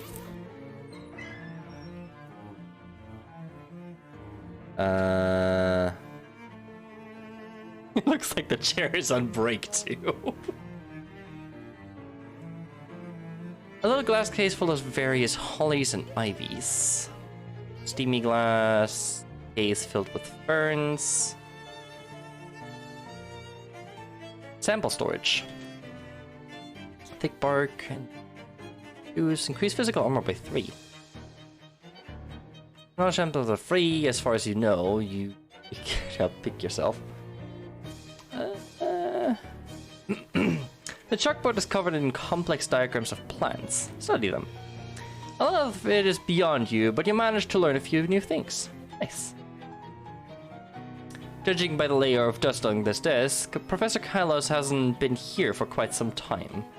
Looks like the chair is on break too. Well, this was all pointless.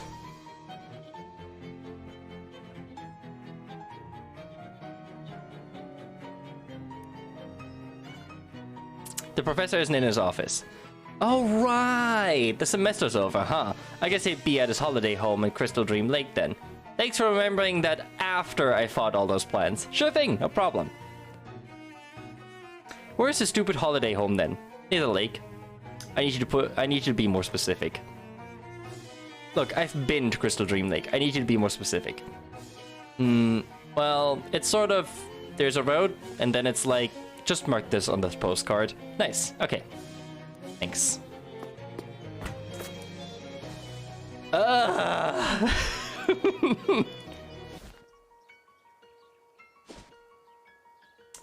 There we go.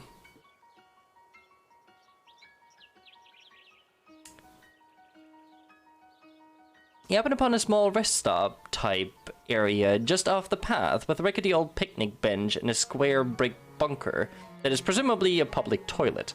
Although a sign on the door says out of order, and the sound of flies buzzing inside doesn't incline you towards testing that claim. There's also a meat-operated blue cola cooler, which has still a couple cans of soda in it. Although, judging by the rust, it doesn't look to have actually cooled anything in a while. Check the meat return slot. I don't want a cooler. I'm good.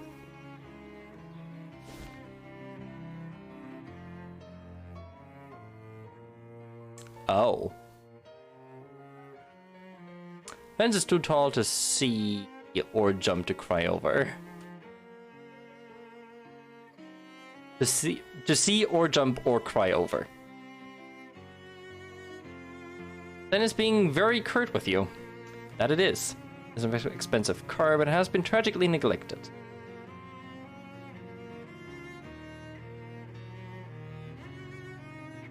This fence is impassable until they invent something that can cut through wood. How did they cut this one in the first place? Also, those sunflowers are looking at me. Based on what you can see through this window, the entire house is full of potting soil. For one bunch. Well, let's tear the sign down. Aha! A big hole.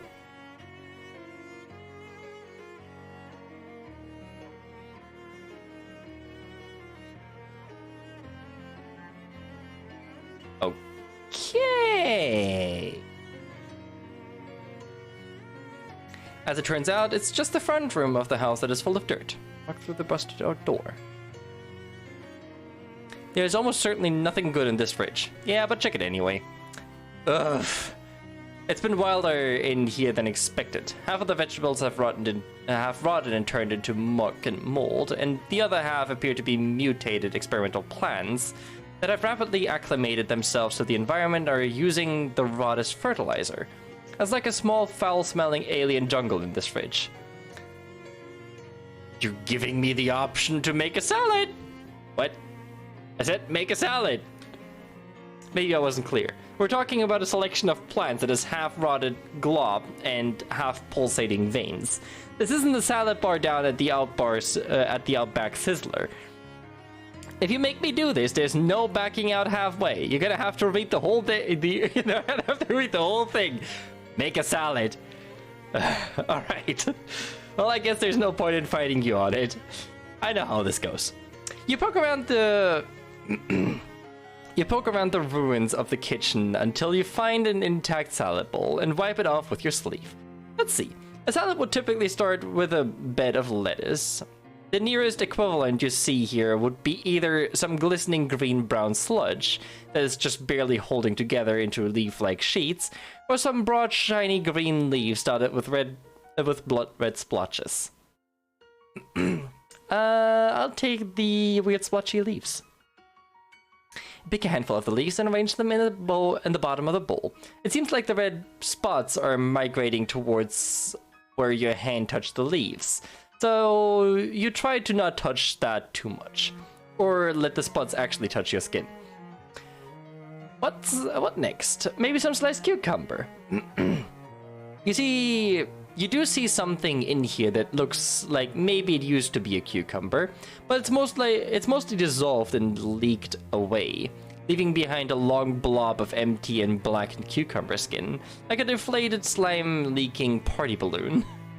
Alternatively, you could take a vegetable that is sort of long and round like a cucumber, but it's yellow like a squash, with rippling, bulging, bright green veins.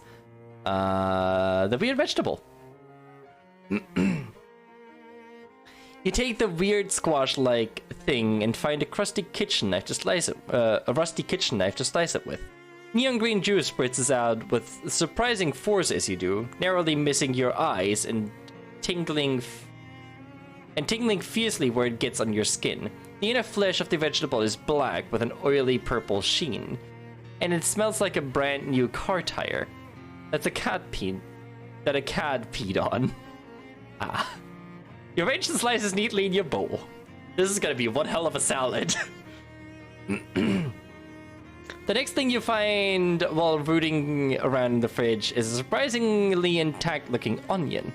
Next to it is a thing of similar shape and size, but more of a puce color and twitching slightly.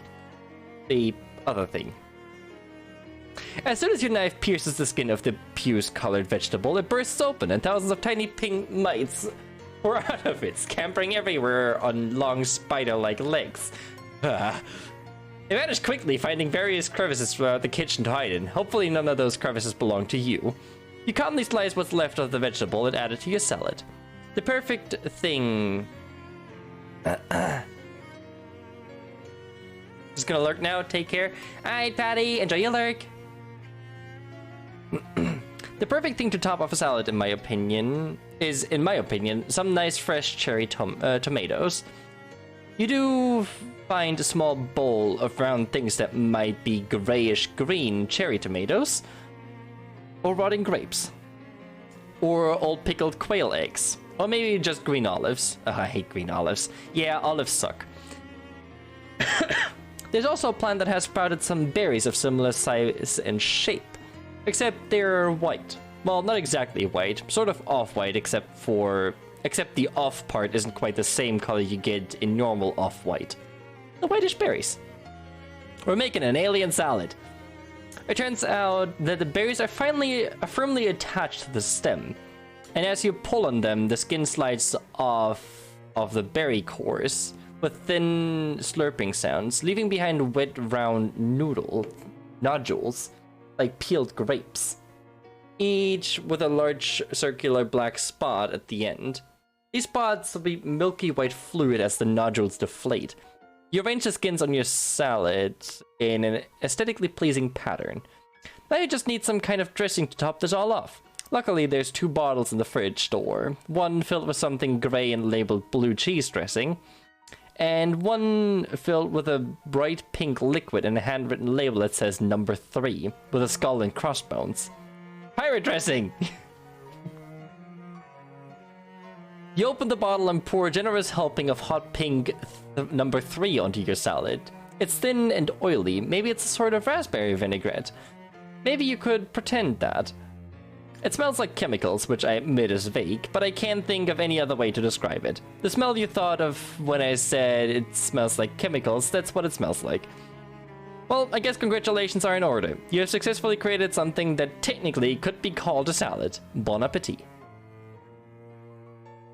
I just didn't know what was in this bowl.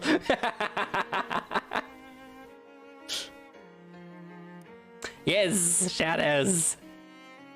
5 stench armor. Everything in this kitchen is ruined, including the kitchen sink, which is full of thick, nasty smelling mud. How much stench armor do I have? 2. I need 5. Can I get 5?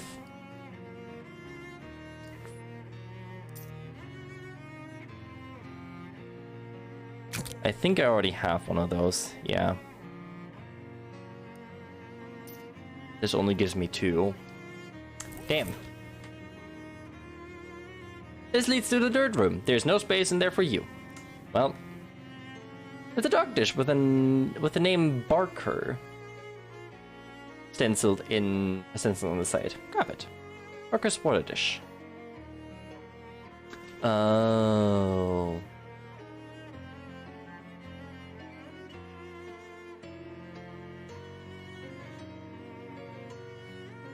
There may be something that gives me stench armor here.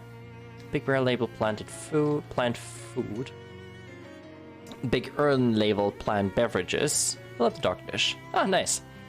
You fill up the dog dish with some kind of green liquid. Presumably it has whatever plants crave. Conveniently, because the dog is a plant. A leather-bound journal sits on this wood-bound desk. Read it. You flip the journal open to the last page. Okay, it seems to have devolved into madness by the end. Let's try a few pages back. Success! I've bred a tomato that can produce a seemingly infinite amount of juice. This could totally revolutionize the juice industry. And they said I was crazy for trying to transplant human bone marrow into tomato. Well, that's intriguing and a little disturbing. Keep reading. No idea. The successful tomato bone marrow transplant implies the possibility of the reverse procedure.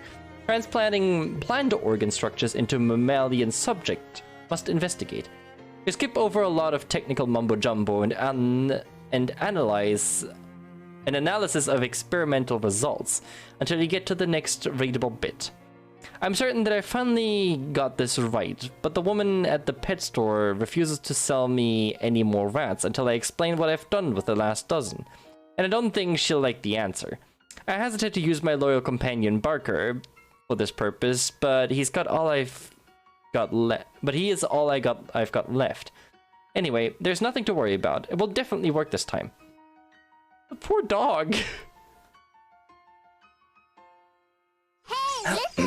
Hey, Hi, Gussie. The operation was a complete success. Barker appears to be in perfectly good health and is acclimating to the changes. Marvelously. I've created the world's first plant-animal hybrid. Do I stop here? Next step is perfectly obvious. That's the last page. Well, the last page that's words instead of scribbles and gibberish. Ah.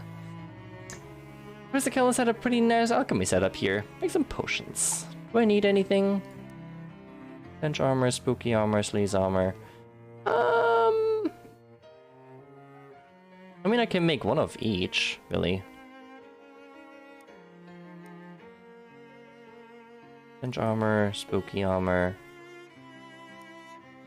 Oh, I don't have enough to make another fancy one. Oh. Sleaze armor. hot armor, and cold armor. Because that way I have some for everything. I'm getting a machine hooked up to a huge tomato. Examine it. I'm good, how about you? This must be the special infinite juice tomato the professor made with human bone marrow. Eat the tomato. This will come in handy over at the speakeasy. They'll be able to mix a whole dynasty of Bloody Marys in a kind of literal sense. Yeah. The tomato juicing machine is too heavy to lug around with you. Fancy Dan's gonna have to figure out the part for himself. Well, let's fish. See what we can reel in. Nothing. I guess no fish are native to tomato juice. Are you sure about that? Damn. Well, since I have a potion for stench armor now. I wouldn't work though because it's a potion.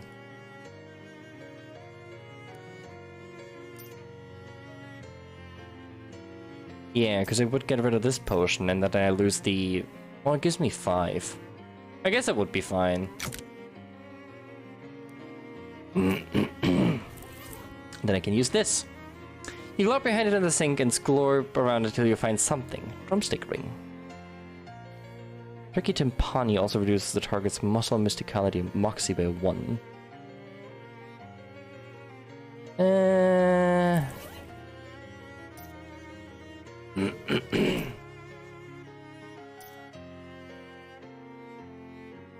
See, if this was for the sacks, that'd be amazing. But I'm just gonna put this ring back on. I also need to swap this out. Weapon attacks. Yeah. Well, offer it the dog dish. Hey there, buddy. This is yours. Are you a Barker? Are you thirsty? Here you go. Put the dish down. Barker sniffs at it, and then the pod opens, revealing a fleshy pink flower with a circle of sharp white teeth at the center. A red vine-like tongue snakes out of it and starts lapping up the plant beverage. Holy jeez! Ah! Having finished his drink, Barker closes his head and then sniffs at you and tentatively wags his tail. Good boy? Pat him on the head and he wags his tail harder. Looks like you made a friend. No, I do not want to change his name. We just fine, give him another pat.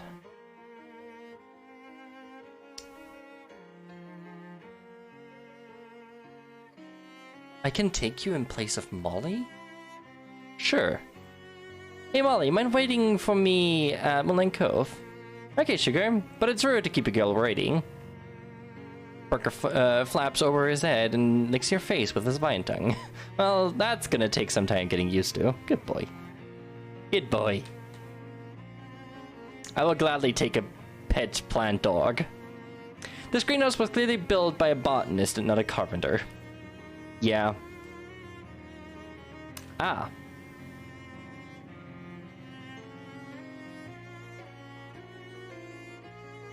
Ah.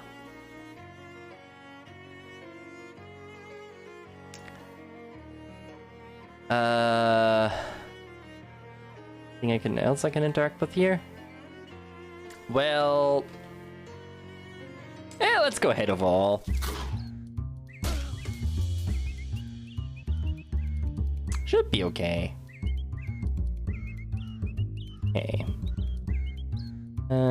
Poison entire party for 6. How about no?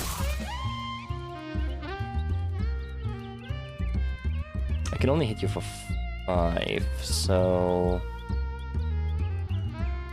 This does 15, so I can definitely kill you. Well, you're gonna kill Steve regardless! Fuck you! Bap. And bap. No poison.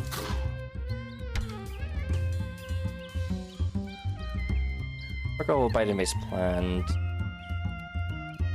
Use all foes' mysticality by 3. Oh, interesting.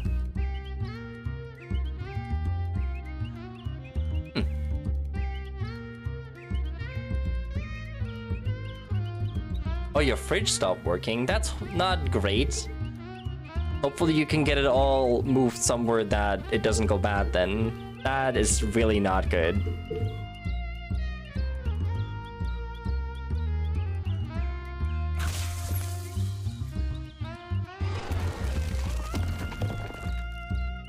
Mini fridge in your garage? Okay, good. Map.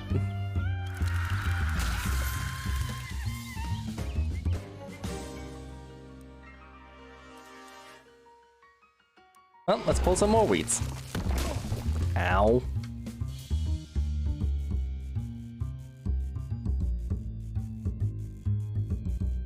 Alright, first of all, sacks. Poison. Yeah. Doing a lot of damage.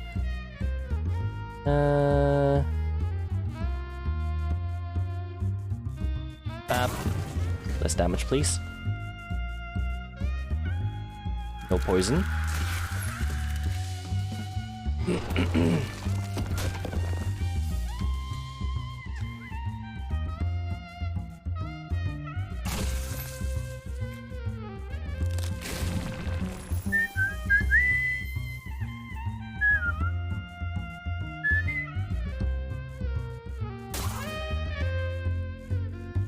I honestly don't care if he isn't as good as Molly.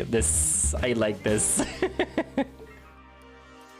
Well, I do need to just make some experience, so.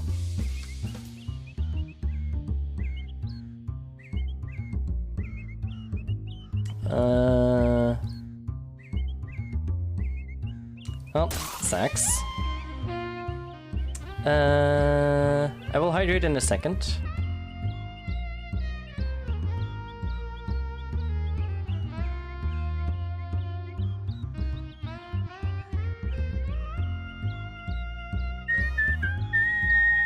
Event for 3 for 6. You'll be left with 2, so you die next turn. I wish I could kill all of them one turn.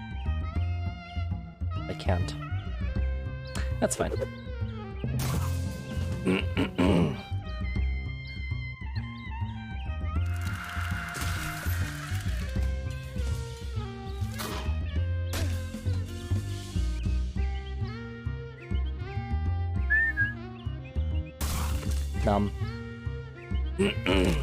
Gonna go poo, he'll be back. Alright, demon.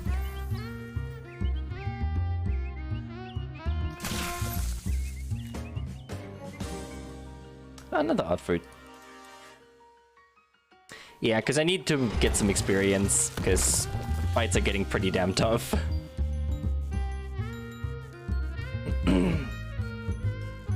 Oh, sucks.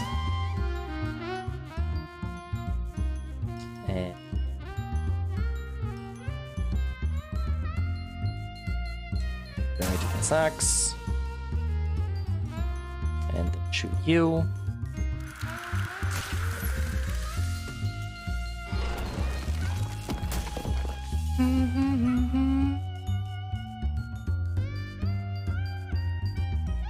You suck.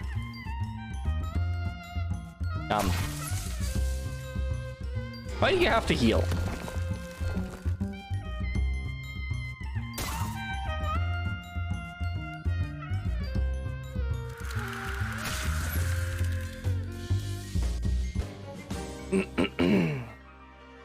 Oh, Steve got stronger. Nice.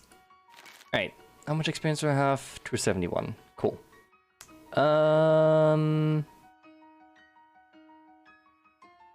Early info would be good. Can't get it though. Actually, wait. Can I buy this out of order? Oh, I can. Nice.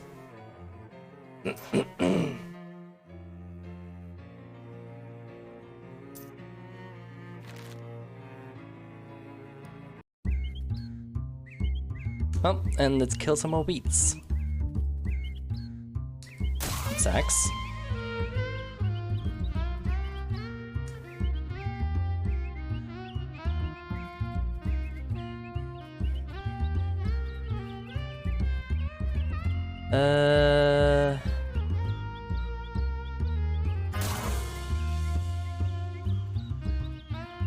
Poison.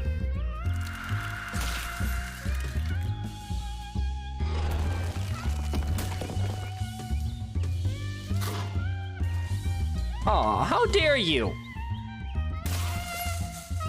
Perish!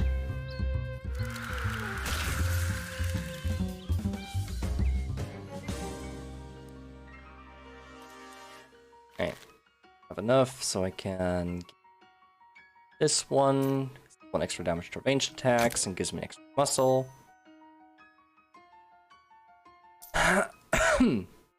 17 experience. How much did I need to read that book again?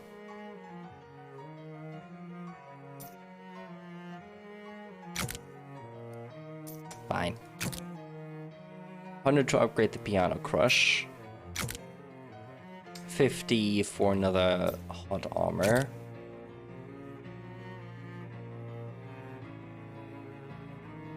Moxie by 2 more. 5. 100. God, I need so much experience! Alright, let's fight you.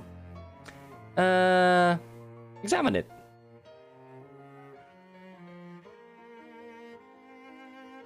The creature has long, thin green limbs, like flower stems, and its clothes sort of in ragged white petals.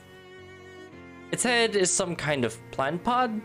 You inch just a little bit closer to get a better look and realize that the white petals are actually the torn and frayed scraps of a white lab coat. But Professor Carlos? The creature spins around and hisses angrily. Hiss. I need you to sign my course transcript. Ah! Well, I guess we fight him. Barker jumps in front of you and barks at the professor. Huh? The professor swipes at Barker, knocking him back. Barker yelps and whimpers, but quickly returns to defend you, growling angrily at his former master. Good boy. Oh, hi. I will take some help.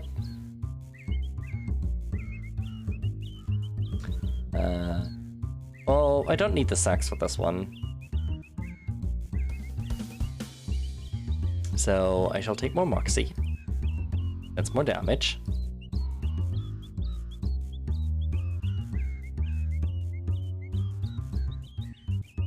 In physical, take a piano.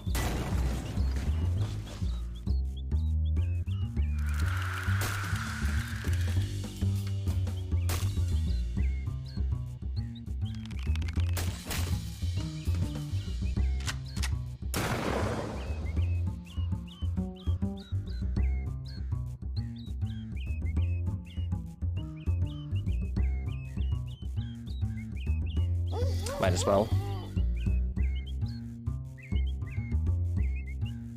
Okay. Another piano. And a piano take 2. God damn it, you're still gonna kill him.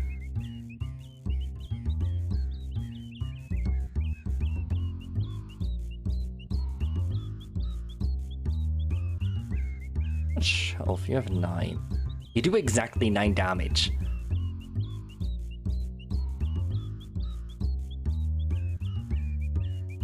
I want to protect the dog.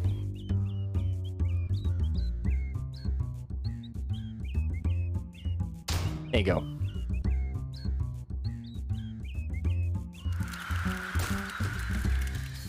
The dog must survive.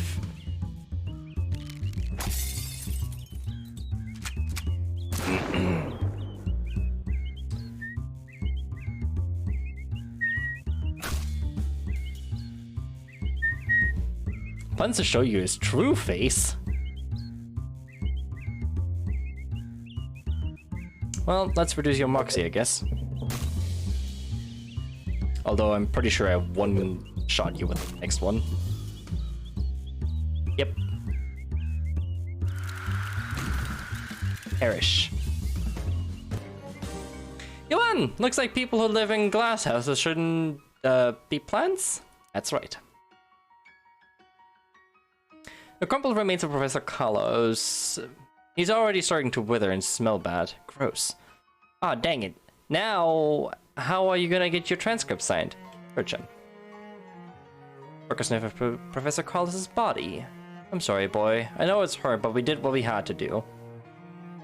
And what we have to do now is loot his weird corpse. Heck yeah. You pick through the tattered remnants of the professor's lab coat and finish the faculty ID. Hi. Oh, hi, Fox. Just FYI, I'm streaming. What, sorry? Just FYI, I'm streaming. Oh, I'll disappear then. I'll talk to you later. Hey.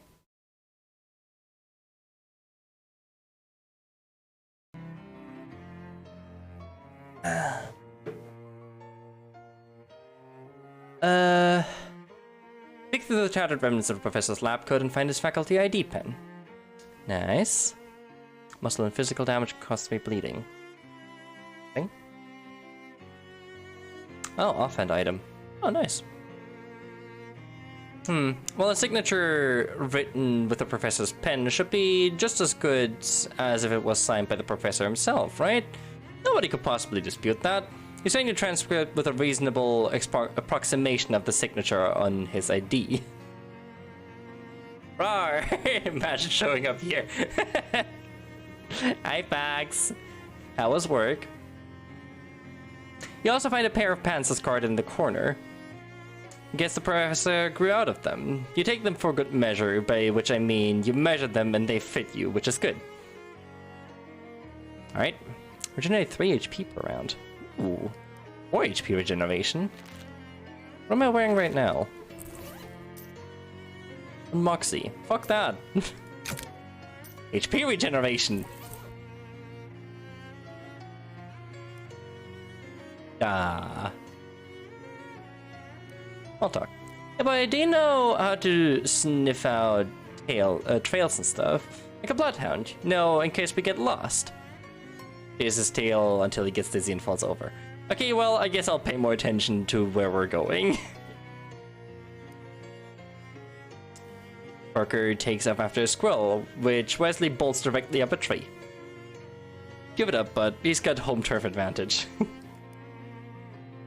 Wanders off into the underbrush and comes back with a pine cone.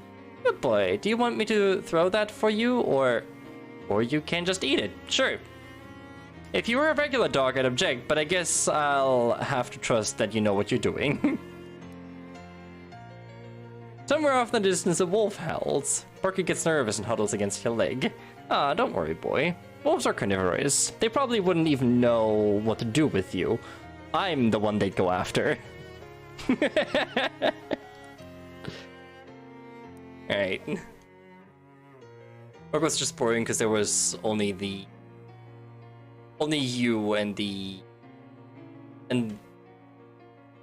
only you there, and then the family that runs the place, so I had no one to talk to all day. Ah, fair enough. Okay, back to campus.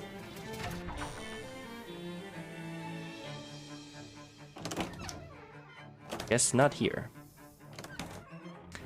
Hi. Talk to him. I passed my classes, see?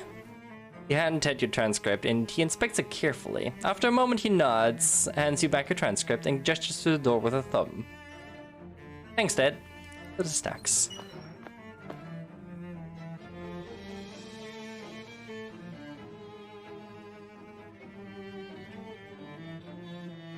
You know, I don't know why I'm surprised.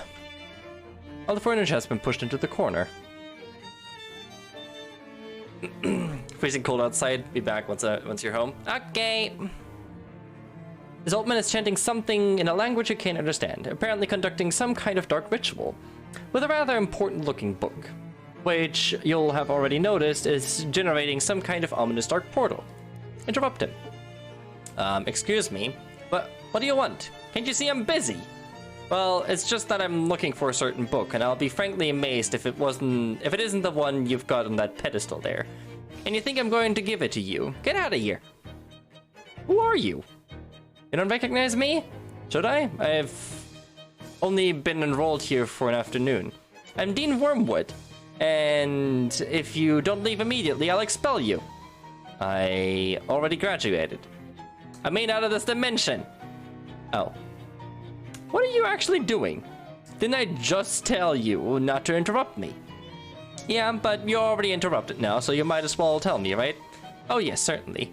I'll just reveal my entire plan to some random grad student or whoever you are. That would certainly be to my advantage. Would it? Oh, you're being sarcastic. A stellar observation. Full marks. Now get out of here before I put you on double secret probation. Jeez, you don't have to get sore about it. Criticizes candles. I gotta say though, I don't think you're going to get very far with those candles. Excuse me? You need some proper occult candles for a job like this. That's store-bought. Listen, I know a guy. I'll have you know I made these candles myself. They're pure beeswax and virgin's blood. Virgin's blood? On a college campus? Think again, buddy. It's a nerd college, you fool. Virgins are plentiful. Sure. About as plentiful as beehives, right? What? Are you implying that my beeswax isn't... No, don't touch that. Dean rushes forward as you reach to pick up one of the candles and accidentally pushes against the portal. He screeches in pain and terror as he's sucked into it with a whoosh, like a mouse caught by a shop vac, and then the portal vanishes with a quiet pop. Oopsie daisy! Well, this is unmistakably the book you're looking for. Oh wait, this is just a copy of the student handbook. There's nothing unusual about it. Well, shoot. The cursed book has got to be around here somewhere, though. Yep, I see it.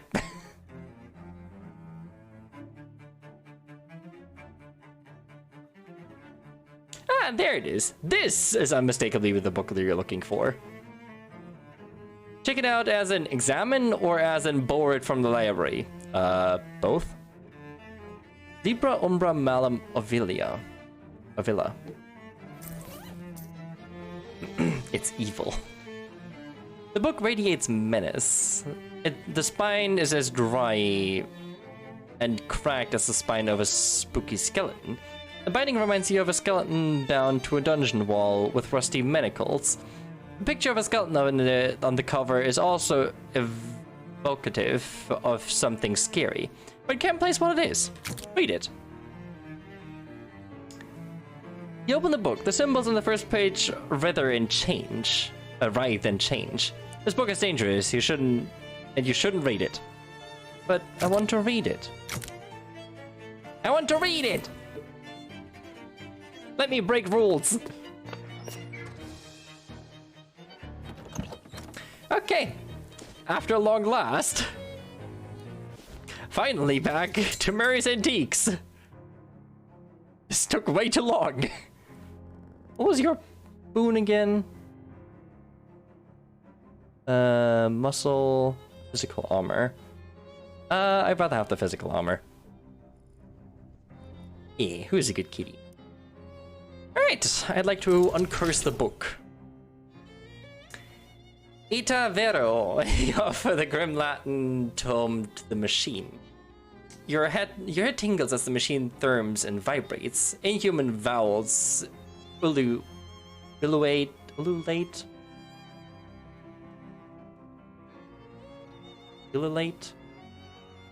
fucking know.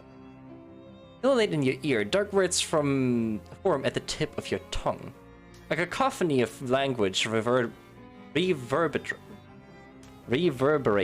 and resounds, and pow, suddenly dissipates.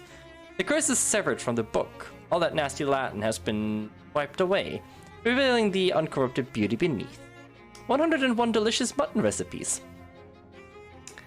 The book's curse now lives in the machine. I don't think you can project your consciousness into it. Think again, pal. We're going in. Huh.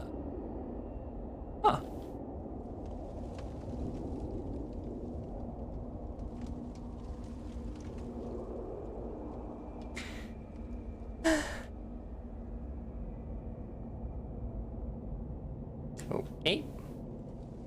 Else of interest?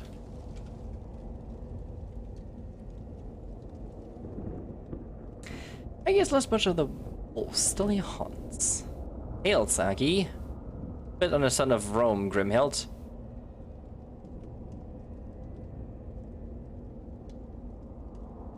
Henricus offers power on top of peace. Power in return for suckling the sucklings of a she-wolf. That is no power. Agi drank the milk of bears, and he spits on sons and daughters of Rome. Agi speaks too much of suckling. Talk plainly. No truce with Empire, Grimhild. Okay. There's still wisdom left in old Ferdinand. Hilts, Grimhild. Hilts. Not often is Latin spoken on our soil without bloodshed. It augurs well for our fortune. Henricus offers us much power. Yeah.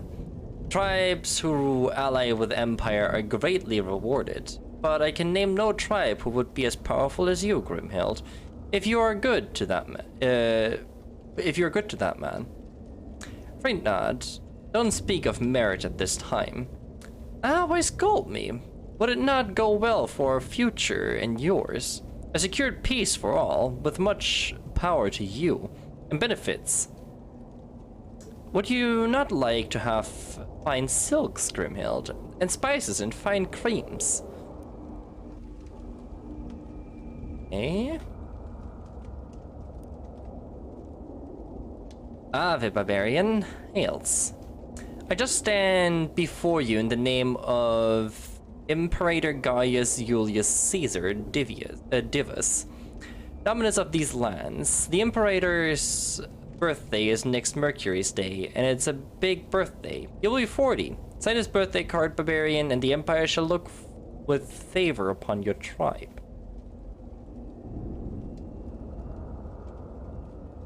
When we are in public, you call me barbarian? Ah, so you seek in private to ply me with sweet words, but now you call me barbarian. I'm on official business, Grimhild, and my words are chosen accordingly. If you do not perceive my passion, it is only because I have dominion over them. Speak not of passion to me in this place. I will sign the card. I'll sign the card for your for your king. Haha, Imperator Grimhild, please. He is your Imperator too, so you say. What will you write to the Imperator? In Latin, please. Remember your lessons. Tell him?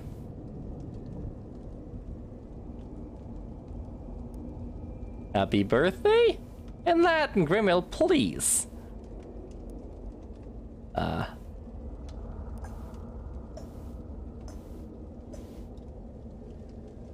Are you gonna make me look up the Latin translation for happy birthday?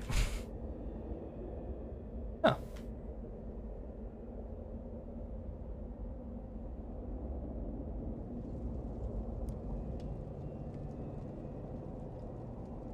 Do you know Latin, Aggie? No, I have one tongue already, Grimhild. Only vipers need two.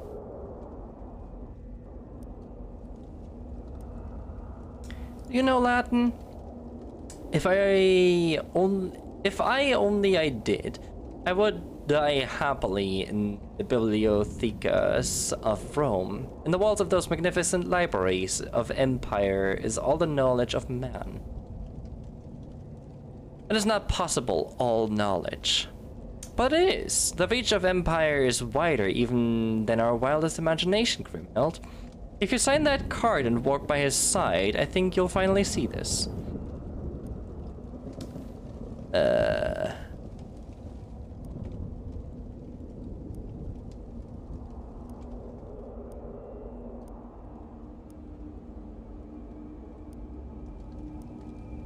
don't give me any new dialogue.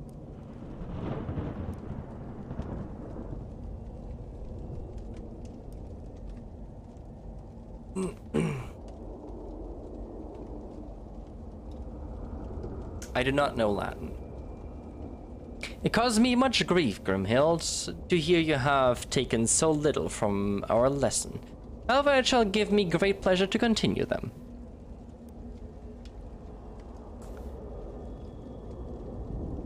I will not tell you this. I enjoy the primitive exorcism of your company, Grimhild, and you have great potential. But that is a powerful birthday card, and I cannot let you near it without knowing what you intend to write.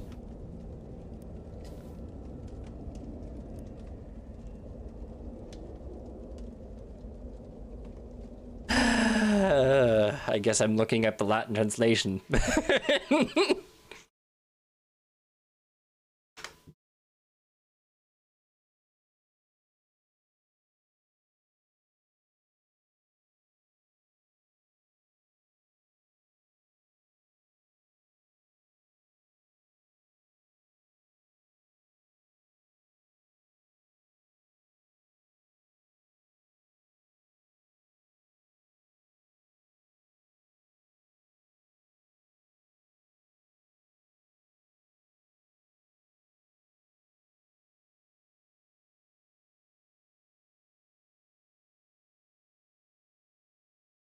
Alright, let's go with this.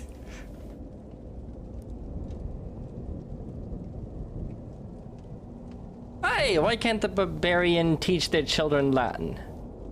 Enough of this. Come on. What else do we want me to put?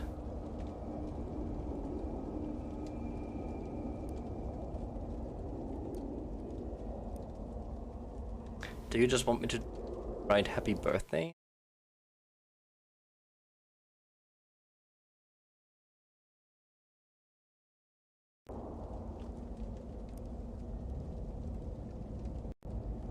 Yes. Why, that is a wonderful sentiment, flawlessly composed. I confess I am surprised, Grimhild. I did not think even my teachings had carried you so far. I am surprised as well. How did I know that? Through the power of Google Translate. It matters not. Go forth, beautiful one, and grace the powerful pages of that card with your tribute. Between you and I, you may expect much power in return. Punch the card into the sky. Birthday card to Emperor Gaius Julius Caesar. Didius is a powerful document. There is no better opportunity for the tribes of the north to gain Caesar's notice and favor.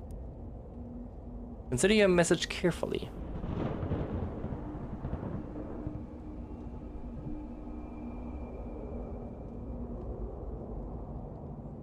Happy birthday, you filthy animal. Pen is mean.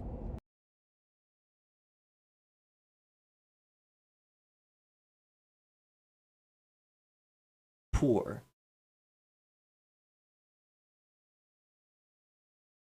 Yeah, that wouldn't help me. Oh, I guess we'll go with this one.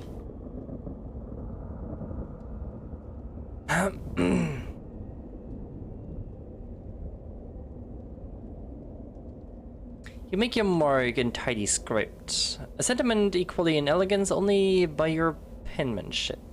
Grimhild, it was right. We will make a proper lady of you yet. And so now what? Now? Why nothing, Grimhild. Simply sit back and luxuriate in the power that comes with being a friend of Rome. When will that start? It has already started, don't you feel it? I really want to punch this card into the sky.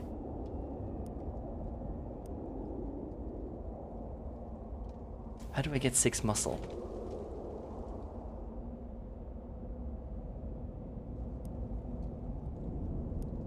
One second. I have 4.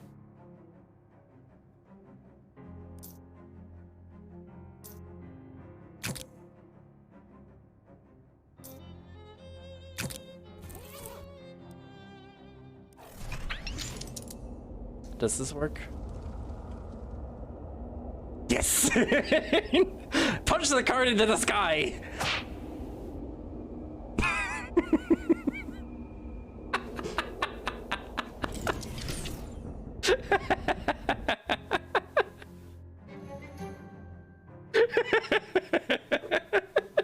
Worth it. Because that once lodged within that forbidden and nasty text has been unwritten and undone, and you find it in a fascinating final chapter you did not notice before. Having this the curse, you realize that it's a cookbook. Grants an upgradable skill, meaty expertise. Did I hydrate? I forgot. Thank you for reminding me.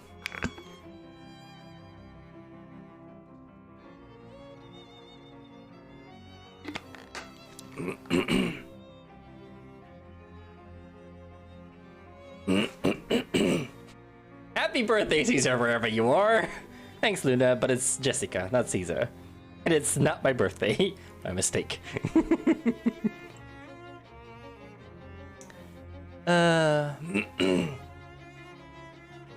It's Charles says there isn't currently a Charles at it, though. Hey, Jessica, where's Charles? He went to deal with some interference we were getting in the Detectatron. I'd have thought he'd be back by now, actually. Oh, don't worry about it. Go get some sleep. Okay.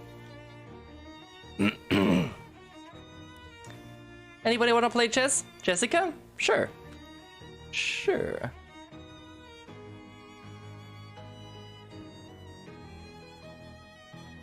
You play white this time. What's your first move? No. Jessica chuckled. Crap. One of our rooks.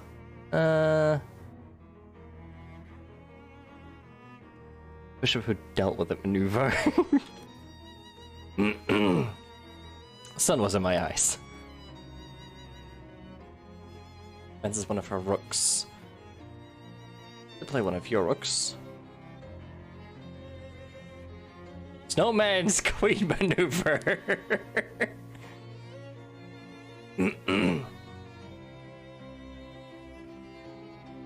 Rook attack.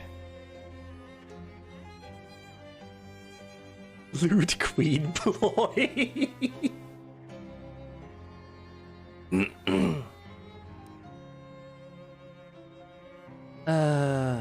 That's one of those. Early bishop attack. Reposition a king.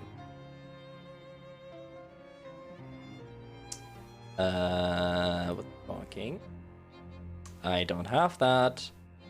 Wow, you need a lot of buffs for this. Checkmate. We'll play Jessica. Damn. Even if I wanted to, I wouldn't be able to get all that armor. Because there is an achievement to beat her. I did see that. Meaty expertise. This book is so much less scary than it used to be that it's now almost as boring as a real book.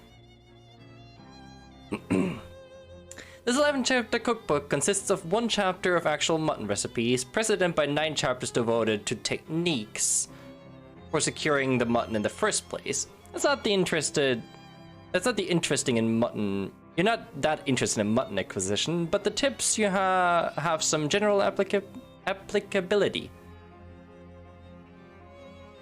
One more chapter. Final chapter has the density of information that is going to take some time to parse. There are some mutton recipes for sure, but also detailed information on basically every other kind of meat that exists. Yeah, sure. The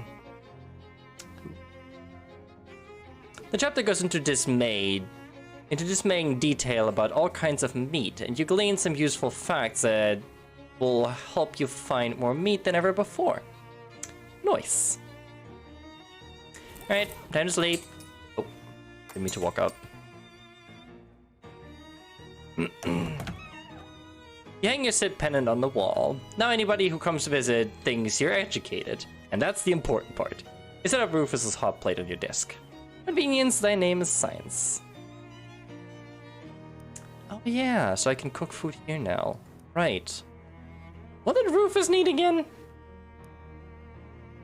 3 pounds of eggs from the fisherman that lived down. And cheese.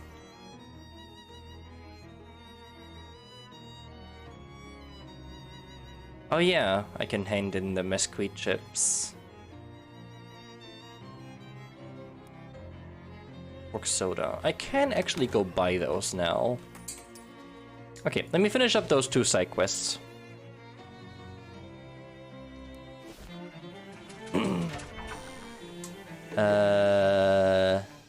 Sure. Nope, that's the cola machine. No, not the spider wing. I need to get back to the barbecue wing. Go this way. There we go. Soda, pork.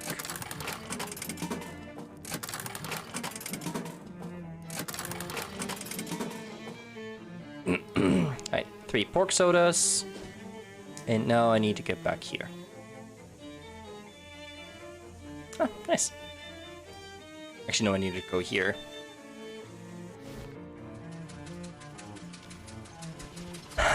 Oops.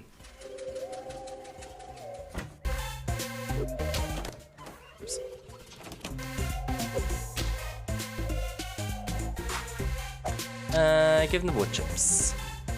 Hey, fantastic, thanks, pal. Those are probably gonna make it real smoky in here, though. Ha, yeah, that's how you know it's a party. Or it's a building burning down.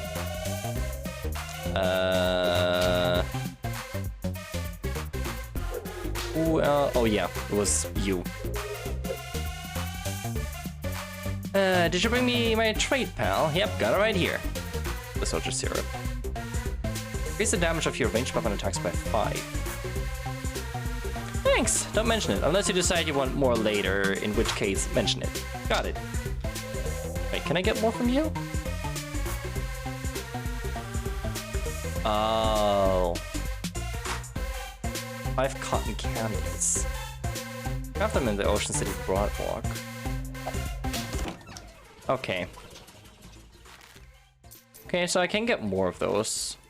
That's good to know, at least. I'll also get more money just over the course now.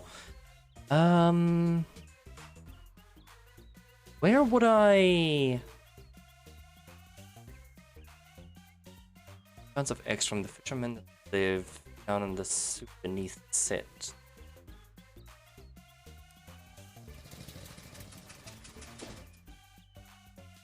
Oh! Duh, of course. The manholes. Let me get back to Ocean City, because I know there's a manhole right here. Can I use that one? There was a manhole here somewhere. Actually, can I open the... Oh, I can open that one at least. Sneaky Pete's a tricky customer, but you've never met a Pete you could not sneak. If turning the key in the lock does nothing, then what happens when you put it in and just leave it? Yes, exactly. The lock clicks open. Good old Sneaky Pete. 8 mysticality and 7 muscle. Get there? I need 1 more muscle and 3 more mysticality. Muscle.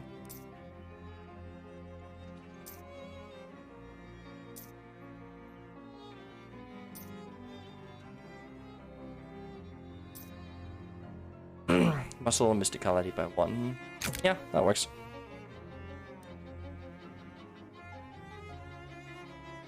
Just, you try as hard as you can to forget what the salad is made of for long enough to eat it. Numb. Unlike Phalanx.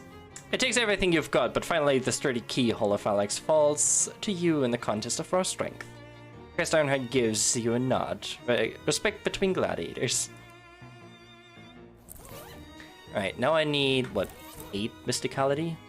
Yeah, so 2 more mysticality, which I should be able to do in equipment. Mysticality and mysticality. Perfect. Open Methapon. The Labyrinth of Methapon is not so difficult, really. Once you spend some time with it, you visualize its rooms and corridors, making a mental map of which path brings you to dead ends and which to success. The key turns decisively in the lock, and the cast iron head of Methapon gives you a little wink. All 3 heads are now unlocked. Open the door. How much meat have I just won? Alright, let me put my other stuff back on.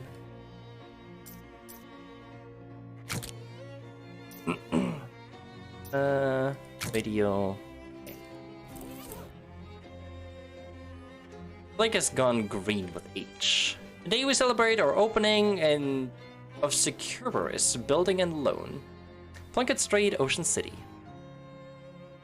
Mercury's little lamp has burned for 20 years and counting, keeping a single solitary vigil of the dying of the bank. Integrity, security, excellence. A corporate value for each head of the dog.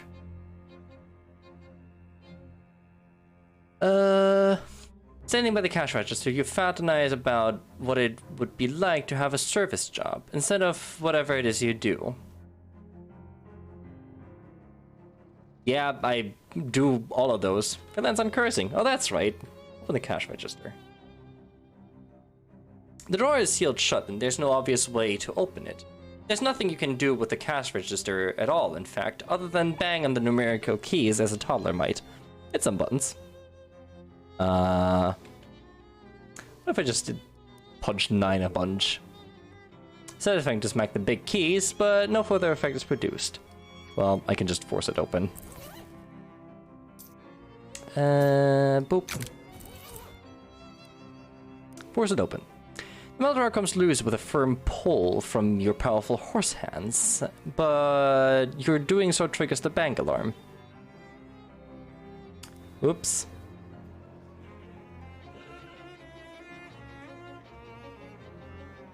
Which technically counts as a bank heist. Meat lines the drawer in uniform piles. Take it. 19 meat. No wonder the banks are collapsing if this is all they've got in the till. Hey, Hunter. Huh? What? What? What did you say?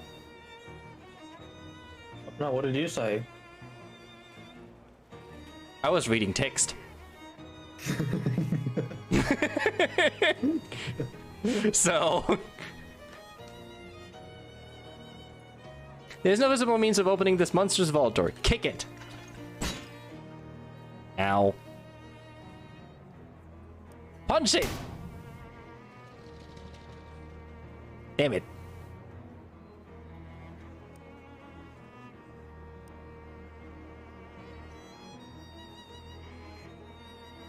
Is that really all that is here?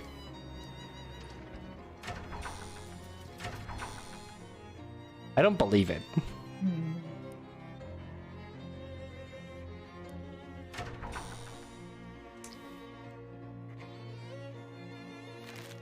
That is almost not worth it. Have a thumper at 30.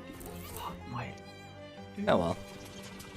Actually, 128, almost. Actually, I can get one more Moxie. Yeah. And how much experience do I have left over? 28. Not enough to do anything else. Any new hats? Certified Laos free, huh? Albert beams with pride. Just so. This is not some black alley haberdashery. Laos has never made and will never make its home in one of my hats. I give you my word as a businessman. But hey, you must have some loused hats in the back, right? Please, you insult me. I do not traffic in loused hats. Really, that is quite offensive. Come on, you can tell me. I would lose my license for that for what you suggest. My goodness, I don't wish to discuss this any further. Sure. Force stench. Ooh. That is better than my gas mask. Which means I can trade that out for that.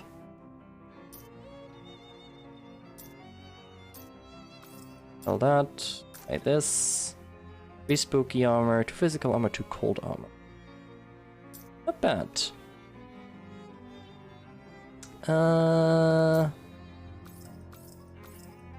Some of these. That way I can just grab these and have them ready if I need them. Should I need more armor? Wait, is this not a last tab? I don't know. Cola Wars. Do you have anything new? What's for sale? Item drops.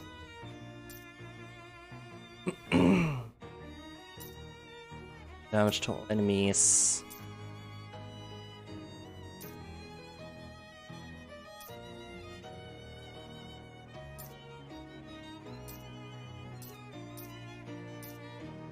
Yeah, nothing of interest. Couple of minutes playing. Nice blowing. Nice blowing there, Tex. What's this all doing? Ah, shucks. Here's a little infinite lube I've been working on. Still need to put some words to it. So you kind of wordsmith? Sure. Great. Let me show you what I've got so far. Oh, somebody stole my niece. I reckon it was... Can't think of a rhyme. Any ideas, wordsmith?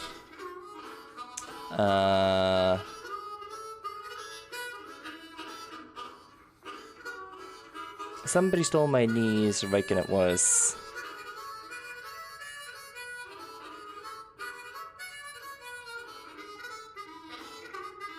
Some keys in a two-piece. What the fuck? Clarice makes the most sense. I go with some geese. Let me jot that down. What's next?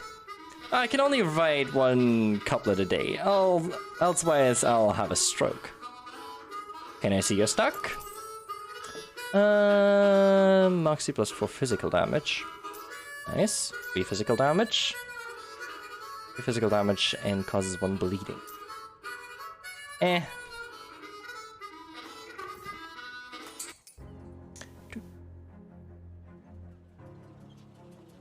Where have I seen a manhole?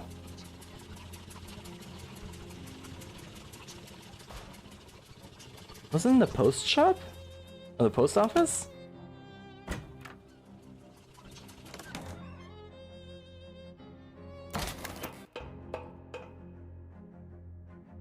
Yes.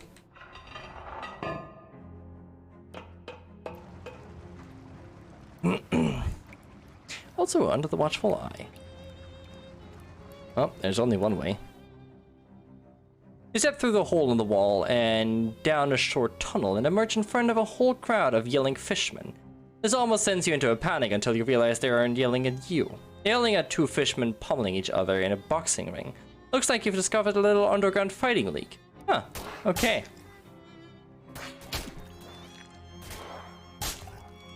First rule is glub glub glub. The second rule is also glub glub glub. Well then.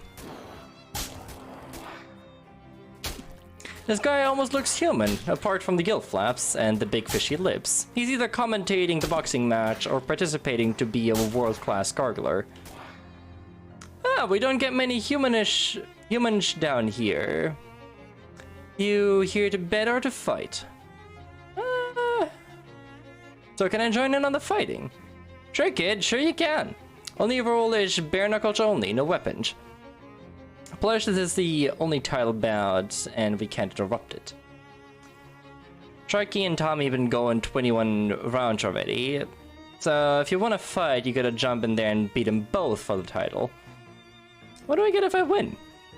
There's a large tarnished brass championship belt, which is heavily encrusted with glittering fishman eggs. Okay, ask about betting. Incomplex. You place a bet on next round, and the fighter you pick. And if the fighter you pick wins it, I pay ya. Since you're a human, I assume you bet in meat. I can cover that with reasonable amounts. It's round by round, not the whole match. Now we got no idea how long this fight's gonna go. Could be days.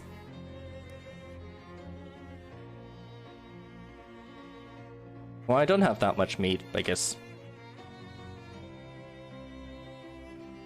Grow some confidence, kid. Well, I bet's a bit. You bet none. Jack the Shark, Sharky, or Tommy Lorcan. Hey, Luna. Huh? Check out this rocket now. I am watching. Well, that is certainly a rocket. Sharky. Alright, 5 on Sharky. Round 22, let's go. Huh. And then they're going to carefully seizing each other up. They dance around, testing each other's defenses. Sharky punches Tommy straightforwardly in the face. Oh, I felt that. Tommy smashes Sharky with a hard right, with a hard right rook. Sharky smashes Tommy right in the solar plexus, knocking the wind right out of him. Tommy hits the mat. Ah. Well, let's see how difficult this fight may be. Wanna play the pronoun game?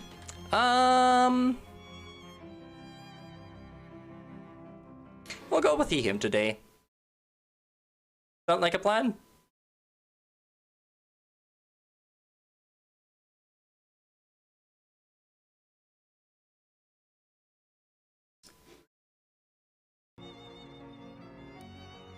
Okay, let me at him.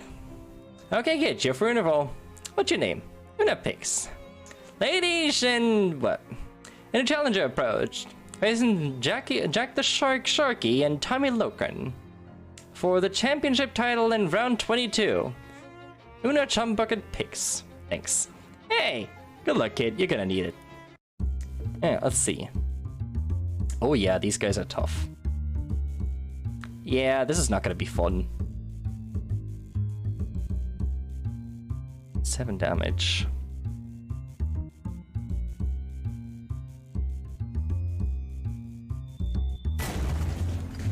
So I best reduce your damage as much as I possibly can.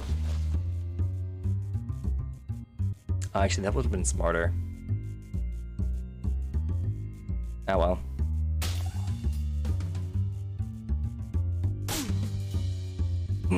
Because that's gonna hurt. Yep.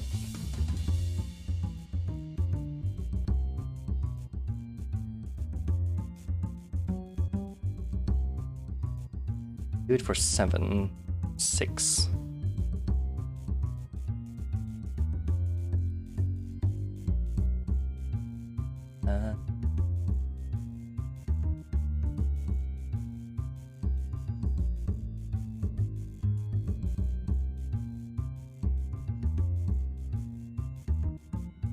I mean, I'm probably, that's 6, 12. Yeah, that's enough. Actually, I can only do this once. Or enough. What? Do I have anything that damage?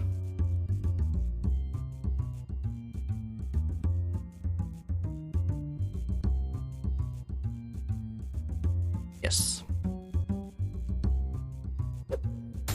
Boop. And bop. Okay, that's 1 down. I can survive 1 more hit, one way or another.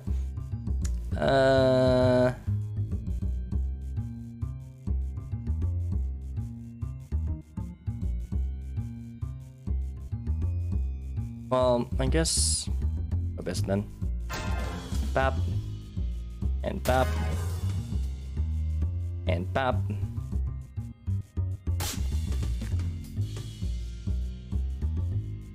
All the bop. It gets self-health. It gets 6 health regeneration. That is so stupid. I only do 5 damage now, so I regenerate more health than you're doing. And Slap. Slap. I win. Win! The announcer grudgingly gives you the championship belt. You scrape the eggs off of it and stash in your sack. Nice. +5 to melee weapon attacks. Well, I don't use melee weapon. Tommy and the shark pick themselves up and go back to pummeling each other. Probably just for something to do. Hooray! Alright. Time to go. I'm actually impressed I won that. Now, where's other manhole covers that I've seen?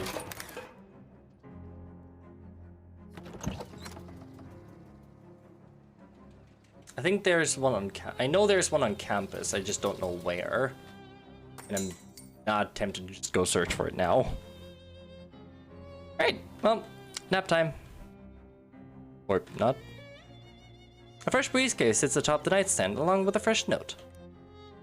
Note reads, Luna, I hate you, DT. Congratulations on your successful shakedown. You'll be contactinated with another request in due timeliness.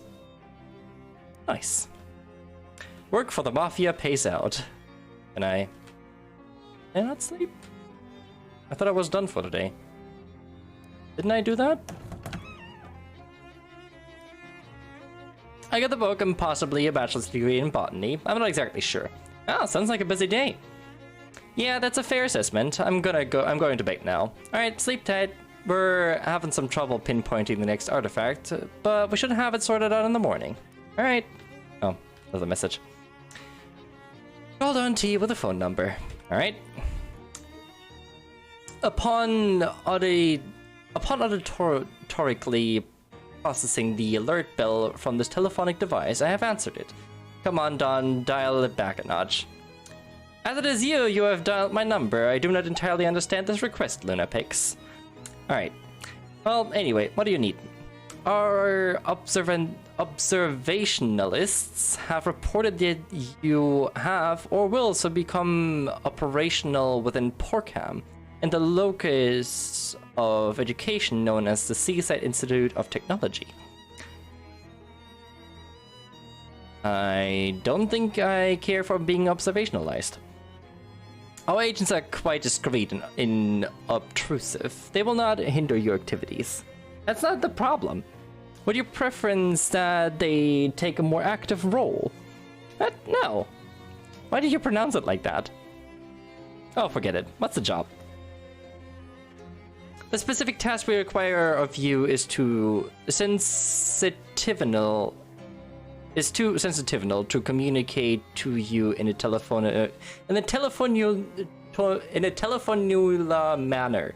I hate this guy. Proceed to the Lushanad efficient chips, whereupon you will meet one of our operatives, who is known by the sobriquet Greasy Steve. You will recognize him by... Nope, that's fine. I'm pretty sure I'll know him when I see him. Then fortuitous chance on your objective. Well... I guess we're going back there now. Because I'm not getting back here otherwise. This must be Sid's math department. You can tell because there's a bunch of loose math flying around, making a ruckus, and I mean a physical ruckus, not the sort of ruckus you get when someone tries to argue that that .999 repeating doesn't equal 1. Fight the math? Oh no. Fraction that again. I wonder why. Why are you like this?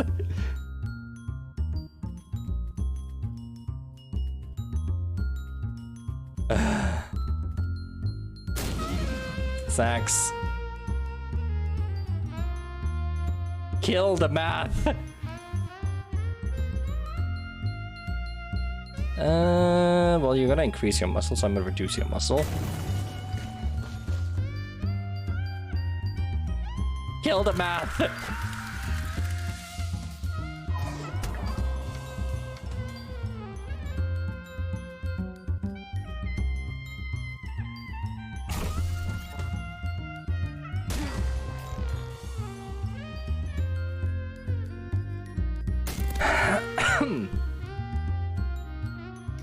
Die, math. You suck. Nobody likes you. Looks like it was a zero-sum game after all. Fuck off. Handful of digits. Great. Mechanical calculator. Reduce an enemy's stats in HP by your muscle. Interesting.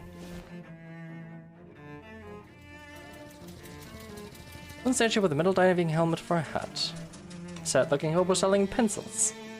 You seem down, not getting any business. Nope, I thought this was a real good plan too. College kids always need pencils, right? But I can't sell a dang one of them. They get this mean look on their faces too. A sort of pitying sneer. Like they think I'm super dumb and these must be dumb pencils that only write dumb answers or something. Well, that's not good. He looks lonely at the sidewalk and rattles his mug of pencils at you. The mug has "I'm was stupid" printed on it, with an arrow pointing towards the handle. I'll buy a pencil. Thanks.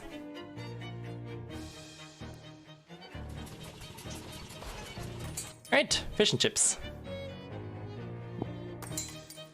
Welcome back, Hunter.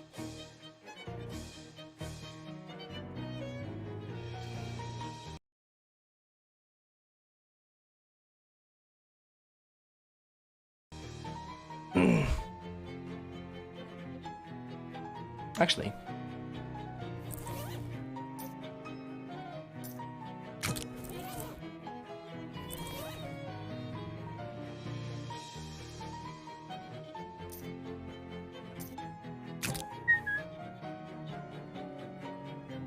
Wait. Oh, sleaze armor. That's stench armor. Ah, fuck off. No, that's stench. Sleaze.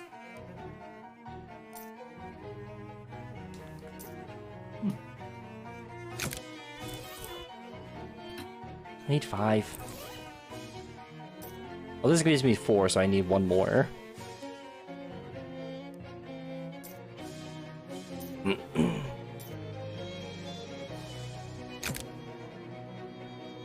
Yeah, that's fine. Pop some a bit of the oyster in your mouth and let it slip that down your throat. Yum! Greasy paper hat. Moxie to sleaze armor. Oh, no, no, no, no, no, no, no, no, no. You good? No. What's happening? No, not good. Oh, oh no. Oh no. Oh no. I see BM incoming.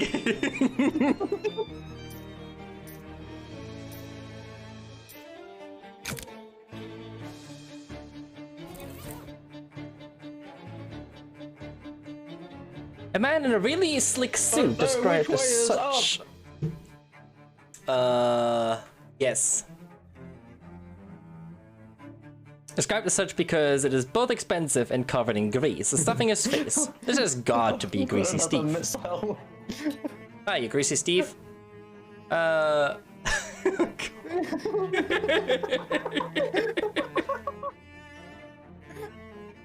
bombarding the ocean. Yep, that worked. Oh. I like how you didn't phrase that as a question. You're a cool customer, kid. I get what Donnie Thesaurus sees in ya. Put her there. He wipes his hand on his lapel and offers you a handshake. You take it with a grimace and your hand immediately slides out of his grip. Now that's the deal. Now here's the deal. We've got some, what you might call, dirty meat, see? And we gotta get it laundered. Meat laundering? I don't know much about that. That's easy. The only tricky part is you gotta find a way into Sit laundry room to do it. Sit laundry's room? Like an actual laundry?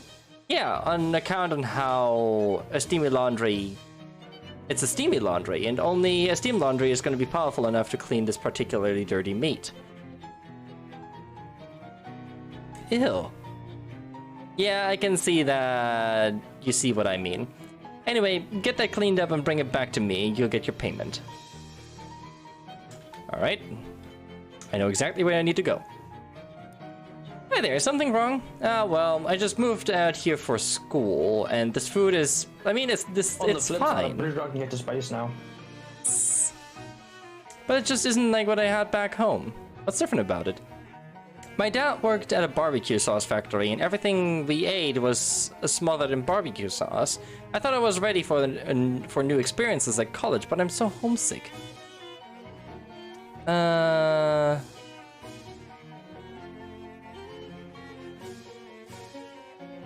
Can relate for me, it was maple syrup. I have never had maple syrup. Oh, I'm sorry. Maybe I can help. Oh, really? That'd be swell. He puts a little paper cup out of his pocket and hands it to you. There's gotta be some barbecue sauce somewhere on campus, right? It's 1928 after all. You carry sauce cups around with you? No! Yeah, well, like I said, barbecue sauce is really important part of my identity. Well, I'll see what I can do, Floyd Carbuncle. I'll see what I can do, Floyd. You okay? Huh? Oh yeah, just since all the students are gone, there practically hasn't been anyone in here all day except for that one guy gorging himself. Who is he? I don't know, he's in here every day, all day, and he's always eating. Sometimes other guys in suits come in, and they whisper though, all shifty like for a minute. And then the other guys leave, and this guy keeps eating. It's freaking me out. What do they talk about? Look, pal, I'm just working here part-time to pay my way through college, which in 1928 is completely feasible. I'm not getting involved in whatever that guy's deal is. See, what's on the menu? Extra spicy cocktail sauce. Muscle, maximum HP, maximum HP, Mystically maximum HP. Eh. Oi, shush.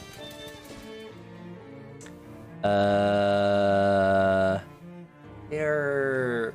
I need to get down to the lab, because from there I'm basically where I need to be.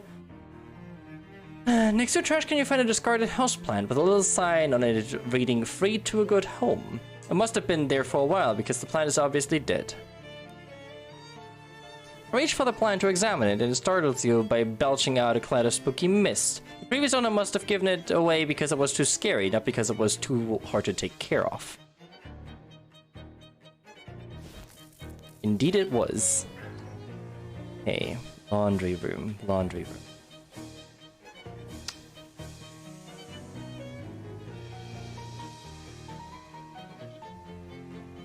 Is it the spider maintenance access? Yeah, laundry room. The mob's meat. Start the wash cycle. 8. The machine continues to launder the meat. Waiting. You continue waiting. Keep waiting. Continue waiting. It's quite boring. Keep waiting. Continue waiting. It's like watching grass grow, but there's no breeze. Waiting. You don't know how much longer you can take this. Keep waiting. You watch the meat spin around for a while, but it makes you too dizzy. Keep waiting. You twiddle your thumbs for a while. You don't know how much longer you can take this. It's extremely boring. You're beginning to run short of patience. You twiddle around your thumbs for a while. It's like watching paint dry, but less interesting.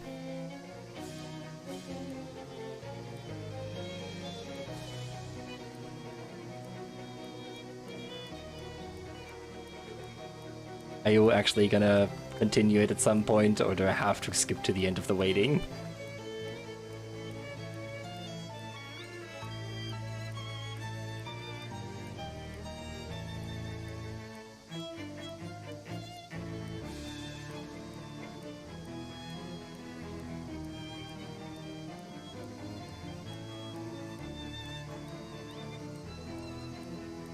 Okay, give up.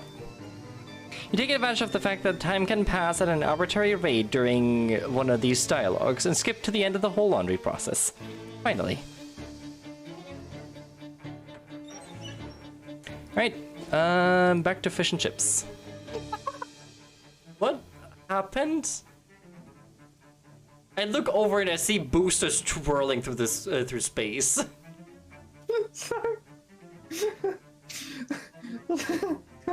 So on the very edges of my rockets, I've got some correction boosters, and I had them running, and I let go of them, and they just went up and straight into the rocket. Well, is that take a shortcut between these, these? These small ones or correction ones, they can adjust. Ah, this makes sense. But the amount of smoke produced from this, god damn. Wow, that goes for. Yeah.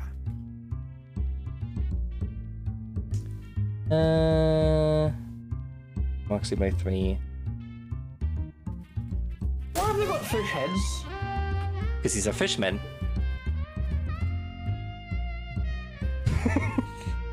Do I need to answer the question further?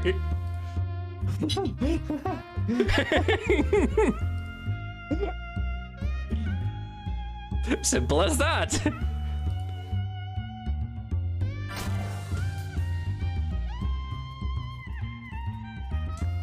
Actually, I can kill you. I mean, I'm shooting them with what is effectively an ice cube gun. I love it. And I have a dog that is effectively a flower. So I don't think fish people is the weirdest thing in this screen.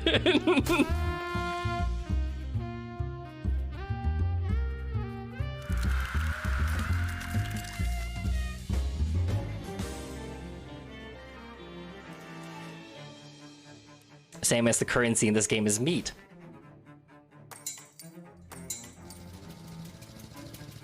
What'd you get? Ah! Perfect backflip. Oh, you learned a new trick. I don't know how old you are, so I don't know if that's surprising or not. Just musicality point. Nice. So I'm at the right altitude, but not the right speed. Ah. Go faster. Go much faster. Glance around to make sure nobody's watching and slide the sack of freshly laundered meat across the table. Greasy Steve opens the sack and glances inside. That's job kit. Here's your payment. Briefcase empties the sack into it and slides the briefcase back to you. Seriously? Truxton goes back to stuff in his face. Yeah. Okay, cool. I don't need all 400 meat, 500 meat. Man, it's great doing work for the Mafia. I get paid so much.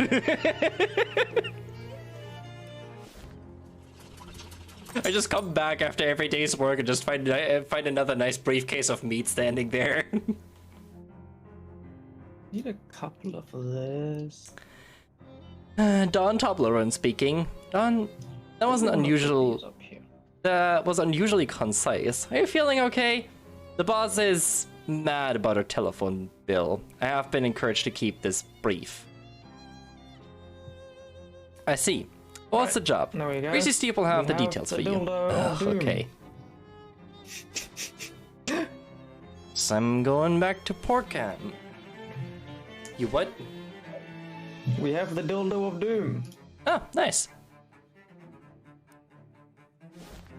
There's a plenty of that goes in and dies.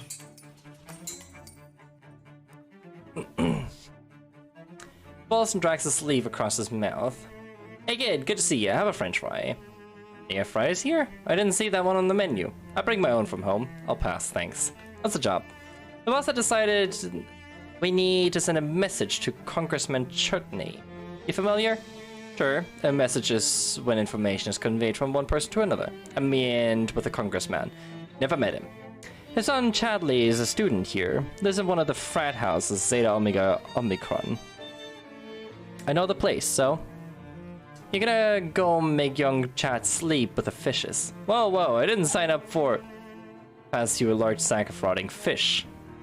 Oh, well, I didn't sign up for this either. Look, all you gotta do is get into the kids' room. It's a lead pipe kinch. I don't know what that means, but okay. Alright. I thought I put a decoupler in there. I did. Your crashing sound from a newer classroom. Oh geez, Parker, where'd you go? Yes, I did. Rudge. Oh, there you are. What are you eating? Calls up a lid to 2 glass storage jars labeled phosphorus and potassium. Plant food, huh? Maybe we should get out of here before someone finds whatever you wrecked and get at those. It's fine.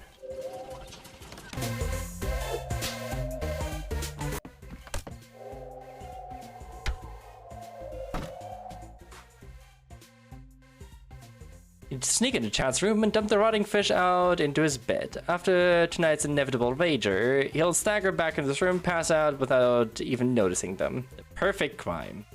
Bada bing, bada boom.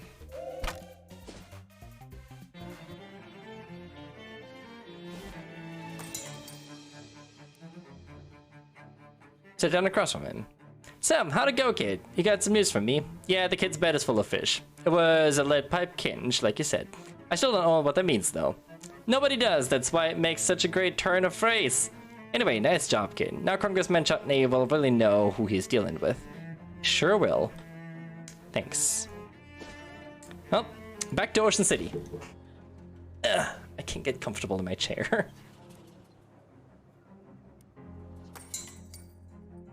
Oh my god, another message?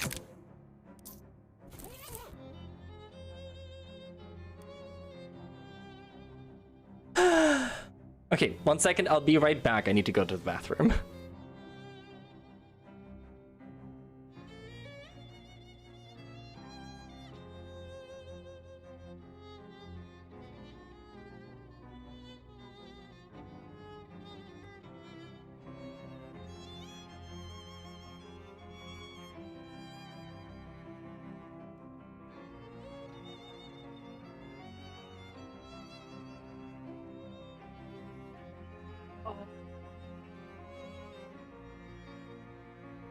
I'm stupid.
Right. Salutary greetings! The person who has activated this telephonic mechanism and with whom you are now conversing is known as Don Topleron. I thought you both said you had to keep it brief now. We devised and then agreed upon an arrangement deemed satisfactory to both parties. Let me guess, you're paying the phone bill? Your guessing prowess is preternaturally fictitious. That's what they tell me. You've got another job? Once again, the particulars of this undertaking are being held in escrow and will be transmitted oraciously by our colleague who... Greasy Steve. Got it. Okay, bye. Is it just in the same area? This is just a way to make money.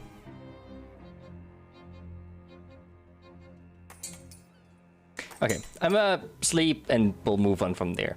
Almost forgot, before you left, On his errand, Charles asked me to have you pick a third store. Of course. First applicant is Truncher and some bludgeons. This fella is really excited about weaponry. The second is advanced pants. It doesn't say what they plan on selling, but I have to assume that it's pants. And the last applicant is Bertnam's Bakery. Bert's a buddy of mine from a restaurant days. He makes a good loaf. Sure, bakery sounds good. Okay, I get them moved in, and I'm sure Charles will get the next storefront ready for applicants. Thanks, Jessica. Oh, time to sleep. Let's see what we get into today. You'll always look back fondly on your afternoon at college.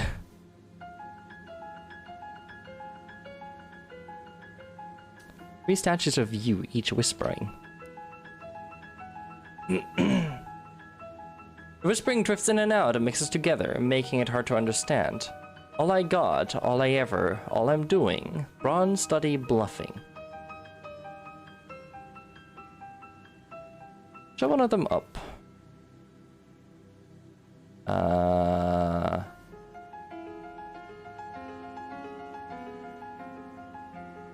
The one with the hip shades. You know, the others. Pep talk.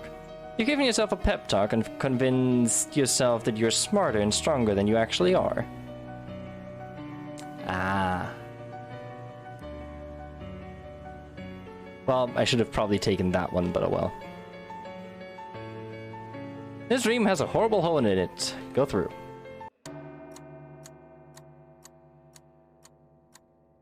Oh. What did you do, idiot? Our research wasn't thorough enough. There's no going backwards here.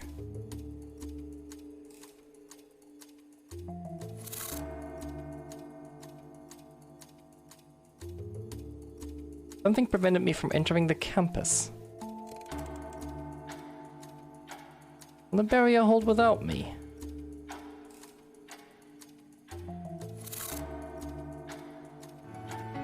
Perhaps to this there is an ending. Curious. No, it's so close. One day I'll be able to pass onto the other side of the screen.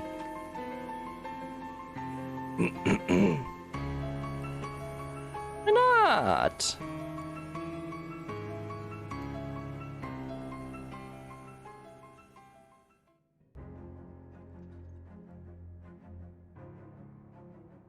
Although I guess I didn't need more Moxie for more damage.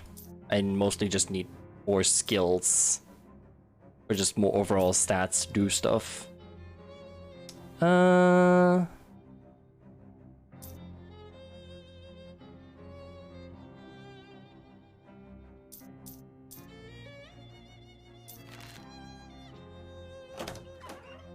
No, thank God you're finally awake. Am I? If you say so, what's eating you? I'm at my wit's end. Charles Wallace has gone missing. Really? Where did he go? He wouldn't be missing if I knew that. He closes her eyes and takes a deep breath. Okay. I'm panicking. Come on, Jessica, don't panic. I do know where he went before he went missing. What happened? We were having trouble getting the Detectotron to focus on the next artifact. All we could get was the Big Moist. The Big Moist? The Big Moist? The Big Moist? Yes. A swamp north of Porkham, and I'm pretty sure that the entire swamp is not the cursed artifact in question. Charles went out there yesterday afternoon to see if a downed power line or something was causing interference. Huh, and he hasn't come back yet. No, he hasn't. Maybe I should go looking for him.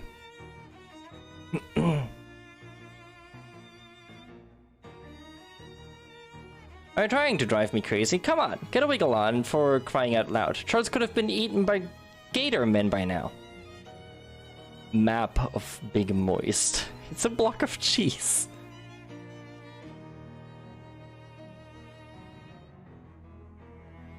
Is this map a slice of Swiss cheese? It's a sponge. What the hell have you been going on? The sponge is definitely not a map. You go into a swamp. It's soft, damp, and has holes in it. What do you want from me? Alright, okay. Did you say something about Gatorman? Gatorman, you know? I don't, which seems like a good thing. The Big Moist is home to a tribe of nasty and belligerent half-people, half-alligators. They don't take kindly to intruders, such as, for example, Charles Wallace. Or me, presumably. Are you chickening out on me now, when a friend's life is possibly at stake? I'm going. Calm down. Okay. I think I am going to end it here, though. Because this will be getting into the next chapter, I believe. Yes, chapter 4. Swamped. But yeah. I think I will be ending it here for today. Like I said, I may be cutting streams shorter in the future days to come, future weeks to come, future months to come. Because I have some things that I want to work on personally, away from stream. But if I actually can get my ass to sit down and do that, it's gonna be worth it. I think you guys enjoyed what I have planned. So, that said, I thank you all for sitting here with me and enjoying the stream today. We are gonna go and...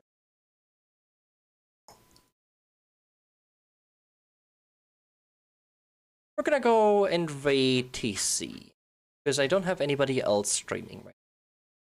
So, go show TC some love. And again, thank you all so much for watching.